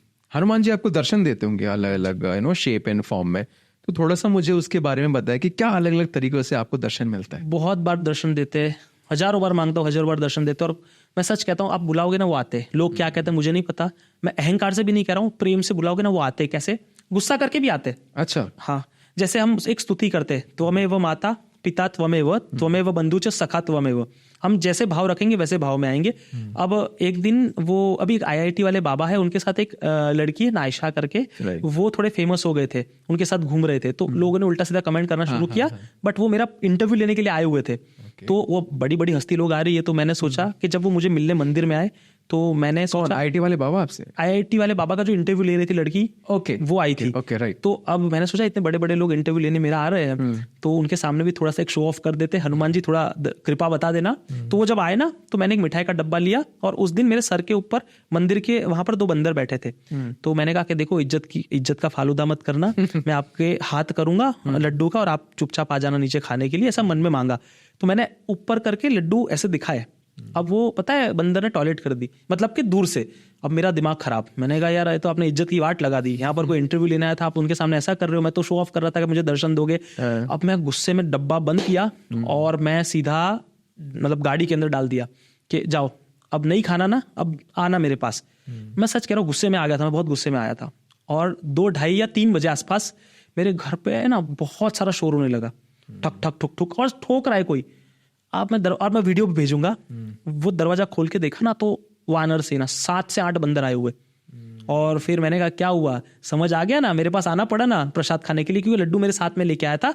और फिर मैंने उनको लड्डू खिलाए, तो वो लड्डू खाने आए थे जब उन्होंने मना किया था। तो ये एक प्रत्यक्ष चमत्कार है। मेरे एरिया में आते ही नहीं है, और आते हैं तो दूसरों के घर पे आएंगे, पर मेरे यहीं पे स्पेसिफिक क्यों आए, मैं वीडियो भी बताऊंगा। आउट ऑफ नोवेयर, मेरे टेरेस पे, छत पे, सीढ़ियों पे कैसे आ गए, ये प्रत्यक्ष दर्शन। के गुस्सा भी कर सकते हो, रूठ भी सकते हो, वो मनाने आएंगे आपको, आते हैं। तो ऐसे ऐसे दर्शन देते, बहुत बार दिए। आपने बीच में कुछ स्तोत्र के बारे में मेंशन किया, और मैं आपसे यही सवाल पूछना चाहता हूँ कि मुझे कुछ स्तोत्र बताइए स्पेशली। अच्छा, कि यार ये तो आपको जी। अच्छा, ऐसे तो वर्डवानर स्तोत्र हनुमान जी का है। ये ग्रह दशा से, तंत्र दशा से, दुश्मनों से बचने के लिए किया जाता है। इसके अलावा मैं आपको 2 स्तोत्र बताता हूँ, थोड़े हटके हैं इनसे। तो अभी जैसे शिवरात्रि आ रही है, तो मैं शिव जी का थोड़ा सा बताना चाहता हूँ कि शंकर स्वयं केसरी नंदन वही है। तो इससे पहले हम कर रहे हैं, थोड़े दिन पहले। तो आई होप सो लोग इसको जाने, और बाद में भी कोई जानेगा तो कोई दिक्कत नहीं है। एक स्तोत्र है, ये सबसे पावरफुल स्तोत्र है। इसकी रचना पुष्पदंत ने की थी। इसको कहते हैं शिव महिम स्तोत्र, शिव जी का स्तोत्र है। जो भी हर इंसान के पास देवी शक्ति है, जो भी अपने अंदर जो सिद्धियों के पीछे भागता है, जो अपने अंदर शक्तियां प्राप्त करना चाहता है, तो शिवालय के अंदर जाए और डेली 1 साल तक इसका जाप करे, शिव महिम स्तोत्र का, अपने आप इसकी शक्ति देखने मिल जाएगी। ये है। और इसके पीछे भी एक स्टोरी है, बहुत लंबी है, अगर मेरे ख्याल से पॉडकास्ट बहुत बड़ा ना हो जाए इसलिए मैं शॉर्ट में बता दूंगा। कि पुष्पदंत ऐसे गंधर्व राज है जो वो फूल तोड़ने जाया करते थे एक राजा के पास अदृश्य होके। तो वो राजा बेचारे अपनी वाटिका में अच्छे अच्छे फूल लगाता था, तो उनको ऐसा हो गया कि कौन तोड़ के जा रहा है, तो इतने पहरेदार होते हुए भी तो उन्होंने बड़े बड़े विद्वानों को बुलाया, त्रिकाल ज्ञानी को बुलाया और पता लगवाया। तो उन्होंने कुछ देख नहीं पाए, पर इतना कहा कि कोई देवी शक्ति है जो आती है और फूल तोड़ के चली जाती है अच्छे अच्छे। तो अब उन्होंने कहा कि इससे बचने के लिए क्या करे, तो उन्होंने बिली पत्र बिछाने को कहे पंडितों ने, तो उनकी शक्ति खत्म हो जाएगी। तो उस समय जब रात को वापस गंधर्वराज आए फूल तोड़ने, तो पैर उनका पड़ गया बिली पत्र पे। तो बिली पत्र पे जैसे ही पैर पड़ा ना, तो वो उनकी शक्ति खत्म हो गई और तब उनको सबके सामने वो आ गए कि ये पुष्पदंत गंधर्वराज है। और फिर उसी समय उन्होंने इस स्तोत्र की रचना की और अगेन उनमें वो शक्तियां वापिस आई और वो अदृश्य हो गए। तो ये पाठ जो भी करेगा, शास्त्रों में वर्णन, जो भी शिव जी का भक्त हो गया, जो भी हो, इसको पता होगा कि शिव महिम स्तोत्र का जाप करने से अपने आप में शक्ति आ जाएगी। तो ये करना है। और दूसरा पाठ है जिसको आजकल पैसों की बहुत जरूरत है ना, आजकल लक्ष्मी की बहुत लोगों को जरूरत होती है, तो कनकधारा स्तोत्र का पाठ करे। ये हनुमान जी गाइड कर रहे हैं मेरे ख्याल से, कि हनुमान जी की बात हो रही है पर हम शिव महिम स्तोत्र की बात कर रहे हैं, कनकधारा स्तोत्र की बात कर रहे हैं। तो इसकी रचना मैं पहले बता देता हूँ, इसकी स्टोरी क्या है। तो इसका हर रोज कोई पाठ करे, अपने आप लक्ष्मी आना शुरू हो जाएगी। क्यों? क्योंकि इसकी रचना आदि शंकराचार्य ने की थी। अच्छा। अब हाँ, वो भिक्षा मांग के मतलब खाते थे 5 घर, तो एक दिन वो पहुंचे एक बुढ़िया के घर पे। तो वो बुढ़िया से भिक्षा मांगी और वो बुढ़िया बेचारी बहुत ही अधेड़ उम्र की थी, उनका शरीर भी चल नहीं पा रहा था, बट उनके पास एक सूखा आंवला पड़ा था और घर में कुछ नहीं था, तो उन्होंने लाके उनको दे दिया। तो जैसे उन्होंने दिया, वो भी त्रिकाल ज्ञानी थे, वो पहचान गए इनके पास कुछ नहीं है, फिर भी इन्होंने मुझे दिया। तो उसी समय उन्होंने इसकी रचना की, कनकधारा स्तोत्र की, और हवा से 51 सोने के आंवले गिराए। ये साक्षात है, उन्होंने दिन में भी रात कर दी थी, आज तक ऐसा हुआ नहीं था। आदि शंकराचार्य सनातन के सबसे बड़े, वो हम मानना चाहिए, वही है एकमात्र, शिव के स्वरूप कहते थे। अभी तो हमारे 4 अलग अलग मठ के शंकराचार्य है। तो आदि शंकराचार्य ने सोने के आंवले गिराए और ये इसकी रचना करके, तो कनकधारा स्तोत्र की जो भी पाठ करेगा ना, उसके घर में धन की वर्षा होगी और पक्का होगी। तो ये करे, ये स्तोत्र मैंने बता दिए। सोने के आंवले से ना, सोने से मुझे याद आया, आपने एक सोने के बाल के बारे में बात करी थी। वो बहुत इंटरेस्टिंग है और मुझे लगता है कि हमें मिस नहीं करना। जी जी जी जी, प्लीज बताएं। मैं एक, देखो ये भी सौभाग्य है कि मैं एक ऐसे साधक से मिला, मैं नाम नहीं लूंगा, पता नहीं बताऊंगा, कुछ नहीं, क्योंकि उन्होंने मना किया हुआ है। बट वो साधक जब हनुमान जी की साधना करते हैं ना, तो सोने का बाल आके उनकी थाली में गिरता है, क्योंकि हनुमान जी का शरीर पूरे सोने का है, मतलब उनके बाल सोने के हैं, तो सुमेरु पर्वत की तरह है, पूरे सोने की तरह चमकते हैं, ये भी वर्णन है। तो ये मैंने देखा और वो बाल को मैंने टच भी किया है। तो उन्होंने एक लॉकेट बना के रखा है, वो अपने पास हमेशा रखते हैं। मैं उनको कहता हूँ लोगों के सामने आओ, बट वो आना नहीं चाहते। और एक उनके साथ चमत्कार ये हुआ कि वो जब माँ भगवती की उपासना करते हैं, तो उनकी थाली के अंदर कंकु अपने आप आ जाता है। कंकु बोले? कंकु कुमकुम, सिंदूर कहते हैं, तो वो अपने आप आ जाता है। सिंदूर अलग होता है? हाँ, मतलब सिंदूर अलग होता है, मेरे ख्याल से कुमकुम आता है, सिंदूर आता है, हाँ, पाउडर फॉर्म में जो। यस। तो वो अपने आप आ जाता है जब वो साधना करते हैं, तो और आउट ऑफ नोवेयर। तो वो बाल भी मैंने देखा है, सोने का छोटा सा इतना सा बाल है, वो बहुत सारे जब साधना करते तब आता है, और प्रत्यक्ष रूप में मैंने आंखों से देखा है। ऐसा नहीं है कि कोई मनगढ़ंत कहानी है, it's real, it is that much real. उन्होंने उसको लॉकेट बना दिया। हाँ, लॉकेट बना अपने पास रखते हैं, वो बहुत पावरफुल है चीजें। आपके हाथ में ब्रेसलेट देख रहा हूँ, आपने भी किसी चीज का बनाया, इसकी पीछे कोई स्टोरी है? हाँ बिल्कुल, इसकी स्टोरी है। सबसे पहले तो ये गुरु परंपरा से दिया जाता है, मतलब फैमिली मेंबर्स को दिया जाता है। और इसकी भी स्टोरी है, मैं आपको सुना दूं, अच्छा आपने देखा। इस पे लिखा हुआ है श्री राम। अब हुआ ये था कि मेरी वाइफ बार बार मुझे चिंता होती रहती थी, जब हम पैरानॉर्मल से लड़ते झगड़ते हैं ना, तो वो उनको चिंता थी कि हमारी बॉडी पे बहुत बार मेरी बॉडी पे इफेक्ट्स होते थे। तो जब मैं इंडिया आया था, तो उन्होंने कहा कि जब वो धीरेन्द्र कुमार शास्त्री को, बड़े बड़े साधकों को देखोगे ना, तो उनके पैरों में, हाथों में चांदी का या गोल्ड का या प्लेटिनम का कुछ ना कुछ कड़ा होगा, जो गुरु के द्वारा धारण कराया जाता है। तो मुझे कहती थी बार बार मेरी चिंता के लिए कि एक काम करिए ना, दिवाली के समय मेरे गुरु ने मुझे बहुत सारे पैसे दिए थे शगुन के तौर पर। तो उन्होंने कहा कि इसी पैसे से है ना ले लेते हैं, या तो गोल्ड या तो प्लेटिनम या तो सिल्वर, और गुरु जी को कह के उनको कहेंगे कि उसको सिद्ध करके दे दो, जिससे आपकी प्रोटेक्शन हमेशा रहे। मैंने कहा नहीं, मैं नहीं कहूंगा, मुझे अच्छा भी नहीं लगता है, बट वो मेरी चिंता के मारे बेचारी बार बार कहती थी, बट मैंने नहीं कहा। अब एक रोज जब मुझे अफ्रीका जाना था, उससे 2 दिन पहले मुझे बुलाया और उन्होंने, और उस दिन पे जाने भी वाला नहीं था, एक शशांक भाई बहुत बड़े अच्छे एस्ट्रोलॉजर है, तो वो उनके काम के लिए हम गए हुए थे। तो जब मैं उनके साथ बैठा तो उन्होंने मुझे कहा गुरुजी ने कि आपके लिए एक हनुमान जी ने बहुत अच्छी गिफ्ट भेजा है। मैंने कहा क्या गिफ्ट भेजा है, पता नहीं। अब थोड़ी देर बाद उन्होंने, उनके घर में भी किसी को पता नहीं था, और वहां से वो एक चीज लाए और मुझे कहा कि आपका हाथ आगे करो। और जैसे मैंने हाथ आगे किया तो उन्होंने मुझे एक कड़ा पहनाया और कहा कि ये फैमिली के अंदर सिर्फ श्री राम का आपको दिया जा रहा है, सबके पास ओम नमः शिवाय का है। मैं पहला था इंसान जिसको ये जय श्री राम का मिला कड़ा, और मेरी प्रोटेक्शन के लिए, और हर एक इंसान को नहीं मिलता है ये चीज। तो ये मुझे ऐसे धारण कराएगा बिना बोले, गुरु को पता था कि मुझे किसकी जरूरत है, तो ये चमत्कार ही है। तो ऐसे गुरु के बिना धारण नहीं होता है, बट ये गुरु ने हनुमान जी महाराज के प्रताप से सब कुछ मुझे मिल गया, इजीली अवेलेबल हो गया। तो ये एक चमत्कार है। क्या बात है। हम हनुमान जी के चमत्कार और महिमा की बात तब से कर रहे हैं, और करते करते मुझे एक और चीज क्लिक हुआ है। आप मुझे आगरा के कुछ जहाँ से आ रहे हैं जी जी जी जी के चमत्कार के बारे में बता। हाँ बिल्कुल बिल्कुल। मैं वहां पर भी एक ऐसा चमत्कार हुआ कि जब मैं वहां पहुंचा, वो धाम का नाम है प्राचीन हनुमान जी लंगड़े की चौकी, ऐसा कहते हैं। इसका क्या मतलब ये वहां पर नाम दिया गया है। अच्छा। लंगड़े की चौकी, तो ऐसा नाम दिया गया। और प्राचीन हनुमान जी यानी बहुत पुराना मंदिर है, 500-600 साल पुराना मंदिर है। वहाँ हनुमान जी साक्षात विराजमान है, ऐसा कहा जाता है। और कैसे मैं कहता हूँ कि जब मैं वहां पहुंचा, अब मैं वहां किसी को कुछ बताया नहीं था मैं कौन हूँ क्या हूँ, मतलब कि मैं ऐसे भी कोई नहीं हूँ, बट जैसे ही पहुंचा था कि वहां पर जस्ट एंटर हुआ था। हाँ। और मैं जस्ट दर्शन कर रहा था। अब वहां के जो महंत है और उनके जो बेटे हैं, उन्होंने देखा, और हम एक क्षण की पहचान से ही गए थे। ABVP में वो है, बट अब मान के चलो कि जब हम सिर्फ दर्शन करने गए थे, अब उन्होंने, जैसे मैं वहां पर पहुंचा ना, तो मेरे आंखों से आंसू निकलने लग गए। और आंसू, और मैं पता है कुछ सोच ही नहीं रहा था, मैं कुछ नहीं सोच रहा था। उनको देख के आंसू निकले, क्यों निकले मुझे नहीं, मैं ऐसे थोड़ा सा स्ट्रांग हूँ, ऐसा बोला नहीं चाहिए, I am cold hearted, but Hanuman ji को देखता हूँ तो अपने आप पता नहीं आंसू निकलने लगे, और मैं रो रहा था। ये देखा उन्होंने, महंत जी के लड़के ने, और उन्होंने हनुमान जी को जो माला पहनाई थी वो लाके मुझे पहना दी। सबसे बड़ी चीज कि हनुमान जी जो ने माला पहनी थी वो मुझे पहना दी, कि हनुमान जी जैसे मुझे बोल रहे हो कि हाँ तू आगे, मैं तेरा स्वागत कर रहा हूँ, मैं फोटो भी भेजूंगा। और फिर महंत जी के पास हम बैठे, मैंने हनुमान चालीसा का पाठ किया, राम नाम का जप किया। फिर जब महंत जी के पास हम बैठे ना, वो किसी को टाइम नहीं देते, कितना बड़े से बड़ा पॉलिटिशियन आ जाए, बट मुझे टाइम मिला तो हनुमान जी महाराज ने वो चीज की कि उनके चरणों में मैं बैठा, और उन्होंने मुझे जो जो चीजें कही, वो चीजें सिर्फ मैं ही जानता था और मेरे लिए कही। और मुझे ऐसा लग रहा था कि हनुमान जी महाराज मुझे कुछ संदेशा भेज रहे हो, मुझे बहुत चीजें समझाई गई। वो चीजें हम जान सकते हैं, इफ नॉट पर्सनल? नहीं, मैं बताऊंगा नहीं, वो मेरे लिए थी, इसलिए मैं नहीं चाहता था कि बताऊं। बट उन्होंने एक चीज कही कि, और मैं रो भी रहा था, और मुझे एक चीज उन्होंने कही कि अभी आप जिस भाव में हो ना, आप दुनिया हिलाने की शक्ति रखते हो। मैं जिस भाव में था, मुझे नहीं पता मैं क्यों रो रहा था, बट उन्होंने कहा कि अभी आप जिस भाव से गुजर रहे हो ना, आप कुछ भी कर सकते हो, ऐसा कह रहे थे वो। और उन्होंने मुझे कहा कि अगर आप 14 करोड़ राम नाम का जप करते हो तो हनुमान जी यहाँ पर आके विराजमान हो जाएंगे आपके छाती पर, और फिर सिर्फ आपको राम राम कहना है। तो मैं बिल्कुल ट्राई करूंगा कि इस लाइफ स्पैन के अंदर 14 करोड़ राम नाम के जप करूं। और हाँ, एक चीज बतानी रह गई, हरणी हनुमान के अंदर सबसे अच्छी चीज, अगर कोई कुछ नहीं करना चाहता है, रामचरितमानस का पाठ एक बार सुना देगा ना, उसका कार्य सफल हो जाएगा। क्योंकि वो खुद हंस जाते हैं, तो आपकी इच्छा तो पूरी हो जाएगी। क्योंकि जब जब रामचरितमानस का पाठ होता है, प्रभु चरित्र सुनिबे को रसिया, उनके कान तरसते।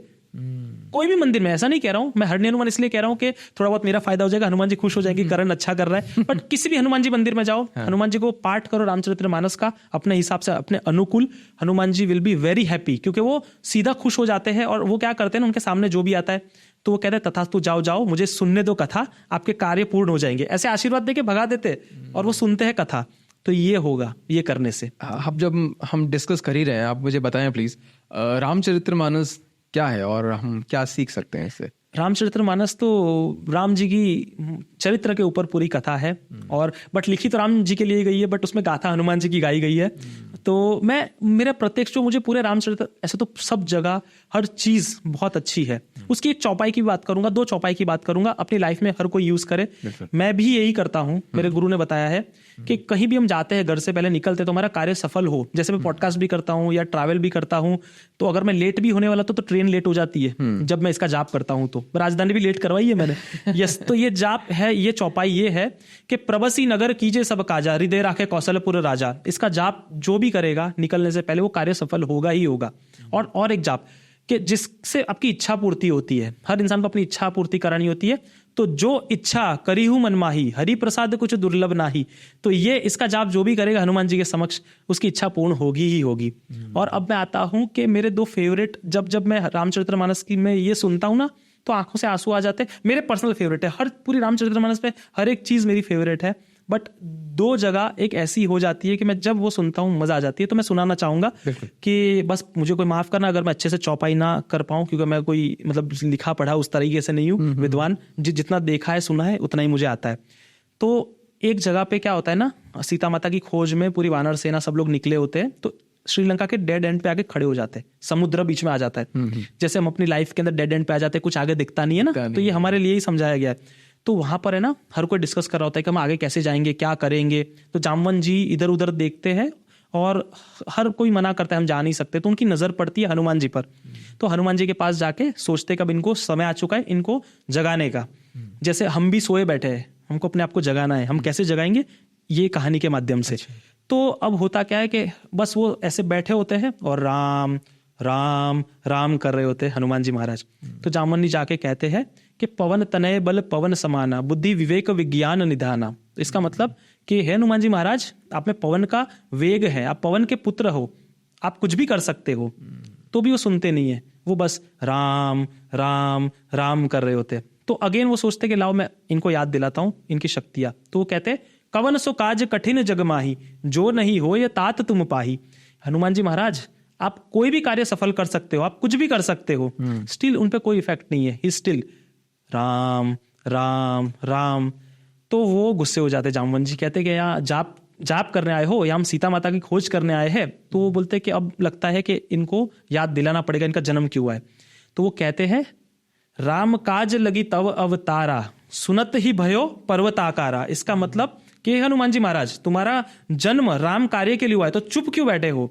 और जब वो ये सुनते हैं कि राम काज लगी तव अवतारा, राम कार्य के लिए तुम्हारा जन्म हुआ है, तो सुनत ही भयो पर्वत आकारा, ये सुनते ही भयंकर विशाल रूप ले लेते हैं, भयंकर विशाल रूप, जय श्री राम के नारे से। और फिर वो गुस्से में आके कहते हैं कि हे जामवन जी, मुझे बताओ क्या करना है, लंका को उठा के लाऊं, रावण को मार दूं, बताओ मुझे क्या करूं। बट यहां पर भी सीखने की चीज है, still he is asking Jamvan ji कि मैं क्या करूं, मुझे बताओ। इतनी पावर होने के बाद भी अगर हमको इतनी पावर दे दी जाए तो हम क्या नहीं कर सकते, ये कर देंगे वो कर देंगे, बट स्टिल विनम्र विवेकी, ये हमको सीखना है। और लाइफ के अंदर हम जहाँ डेड एंड आ जाता है ना, तो सिर्फ बैठ के राम राम राम करना है, आपको अपने आप सब कुछ मिल जाएगा। तो आपकी शक्तियां जागृत हो जाएगी, जैसे हनुमान जी की हो गई। और राम नाम से तो सब कुछ हो जाता है।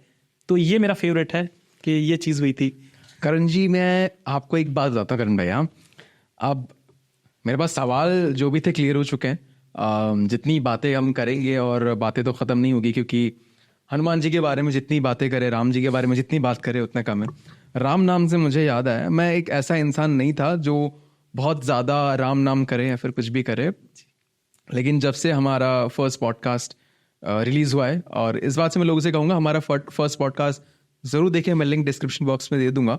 और उसके बाद अगर आप इसको देख रहे हैं तो आप ज़्यादा रिलेट कर पाएंगे, वरना आप डायरेक्टली अगर देखते हैं तब भी इतना कोई मैटर नहीं करेगा। बट आई सजेस्ट यू कि पहले वो देख के फिर ये देखें। हाँ, तो मैं बता रहा था कि जब राम नाम की बात आई ना, तो हमारा फर्स्ट पॉडकास्ट रिलीज़ होने के बाद नॉर्मली मैं कमेंट्स का रिप्लाई करता हूँ, हर एक कमेंट का रिप्लाई करता हूँ। तो जब हमारा पॉडकास्ट रिलीज़ हुआ तो लोग जय श्री राम करने लगे, मैं रिप्लाई करने लगा हर किसी कमेंट का जय श्री राम। उस वक्त पे मेरे को डेली के 10-15 कमेंट्स आते थे नॉर्मल वीडियोस पे। इस वीडियो पे, हमारे वीडियो पे 40, 50, 30 ऐसे कमेंट्स आने लगे। तो डेली के मैं इतने रिप्लाई करता था। पहला दिन किया, दूसरा दिन किया, तीसरा दिन किया, कमेंट्स खत्म नहीं हो रहे हैं, मैंने गिव अप कर दिया। एंड उस वक्त मेरे दिमाग में एक चीज़ चली कि शायद ये भी कोई इनविजिबल फोर्स मुझसे करवा रहा है, क्योंकि मैंने आज तक कभी ये किया नहीं और मैं कर करके थक गया। अब मैं आपको एक चीज नहीं बताया मैंने, इंस्टाग्राम पे भी मैं रिप्लाई कर करके थक गया, और इंस्टाग्राम का एक लिमिट होता है, एक पॉइंट के बाद आप फर्दर रिप्लाई नहीं कर सकते। अच्छा। तो मैंने वो लिमिट भी हिट कर दिया। अच्छा, मतलब you can not imagine that कि वो मैंने लिमिट हिट कर दिया। इंस्टाग्राम मुझे अलाउ नहीं कर रहा है, you can not comment for the rest of the day, आपको कल फिर आना पड़ेगा। वाह, सो ये हुआ है। देखो हनुमान जी अब से राम जी बुलवा रहे हैं। तो इट्स मिरेकल कि मैं जब आपसे पहली बार मिला था मैंने सुना था कि you are not into spiritual side. ऐसा सुना था, बट इट्स नॉट कि आप एथिस्ट हो। हाँ। बट ये देखो कि एक फोर्स है जो आपको हनुमान जी से कनेक्ट कर रही है, और आप खुद भी देखो कि भीड़ भंजन हनुमान जी के आने के बाद आपकी लाइफ में बहुत सारे चेंजेस हुए। आप प्लीज खुद बताइएगा लोगों को कि एक मिरेकल हुआ है, बहुत सारे मिरेकल हुए कि जो चीजें, मैं जब आपसे मिला था वो आपके 182 कुछ फॉलोअर्स हुआ करते थे, आज 20-30 हजार हो गए। भगवान कृपा करे कि लाखों करोड़ हो जाए और बहुत देखे लोग आपको। तो और जब आप मेरे पास आए थे यूट्यूब पे भी खास नहीं थे, अब भी नहीं, मैं ये नहीं बोलूंगा बहुत अच्छा है, बट उस वक्त के हिसाब से we are going good. Yes yes yes. तो करण भाई आपका मैं बहुत ज्यादा थैंकफुल हूँ, क्योंकि आपने मुझे ऐसा लगता है कि इन चीजों से जागरूक करवाया। मुझे नहीं पता था, पॉडकास्ट के माध्यम से ही सही, बट एक जरिया था किसी इनविजिबल फोर्स को आपको मुझसे मिलवाना था, फिर मुझे आपसे मिलवाना था, बॉन्ड करवाना था। सो उसके लिए मैं बहुत ज्यादा थैंकफुल हूँ। और वापस आप इंडिया में जब भी आए, प्लीज मेक श्योर करें मुझे एक टेक्स्ट डालने के मानस में इंडिया में हूँ, और हम फिर से राम जी के बारे में, हनुमान जी के बारे में और बातें करेंगे। थैंक यू सो मच करण भाई पॉडकास्ट पे ज्वाइन करने के लिए। अपने ऑडियंस से बोलूंगा इस वीडियो को वैसे ही वापस से प्यार दें, और वीडियो का एंड नोट मैं करण भाई से कराऊंगा। फिलहाल मैं अपना एंड नोट कर देता हूँ। Thank you so much for watching and जय श्री राम। अभी ओवर टू करण भाई जी। जैसे कि हर बार मैं चाहता हूं कि हर कोई जुड़े, बट उससे पहले भाई को और थका दो। जय श्री राम और जय हरणी हनुमान जी महाराज के कमेंट से भर दो इस पॉडकास्ट को, और हर कोई मेरे साथ जुड़े और इस जय जयकार करे, तो हर कोई जुड़ेगा। सियावर रामचंद्र की जय, पवन सुत हनुमान की जय, उमापति महादेव की जय, बोलो रे भाई सब संतन की जय। जय श्री राम, जय श्री भीड़ भंजन हनुमान जी महाराज की जय। जय हो मेरे गुरुदेव की, जय हो मेरे कुल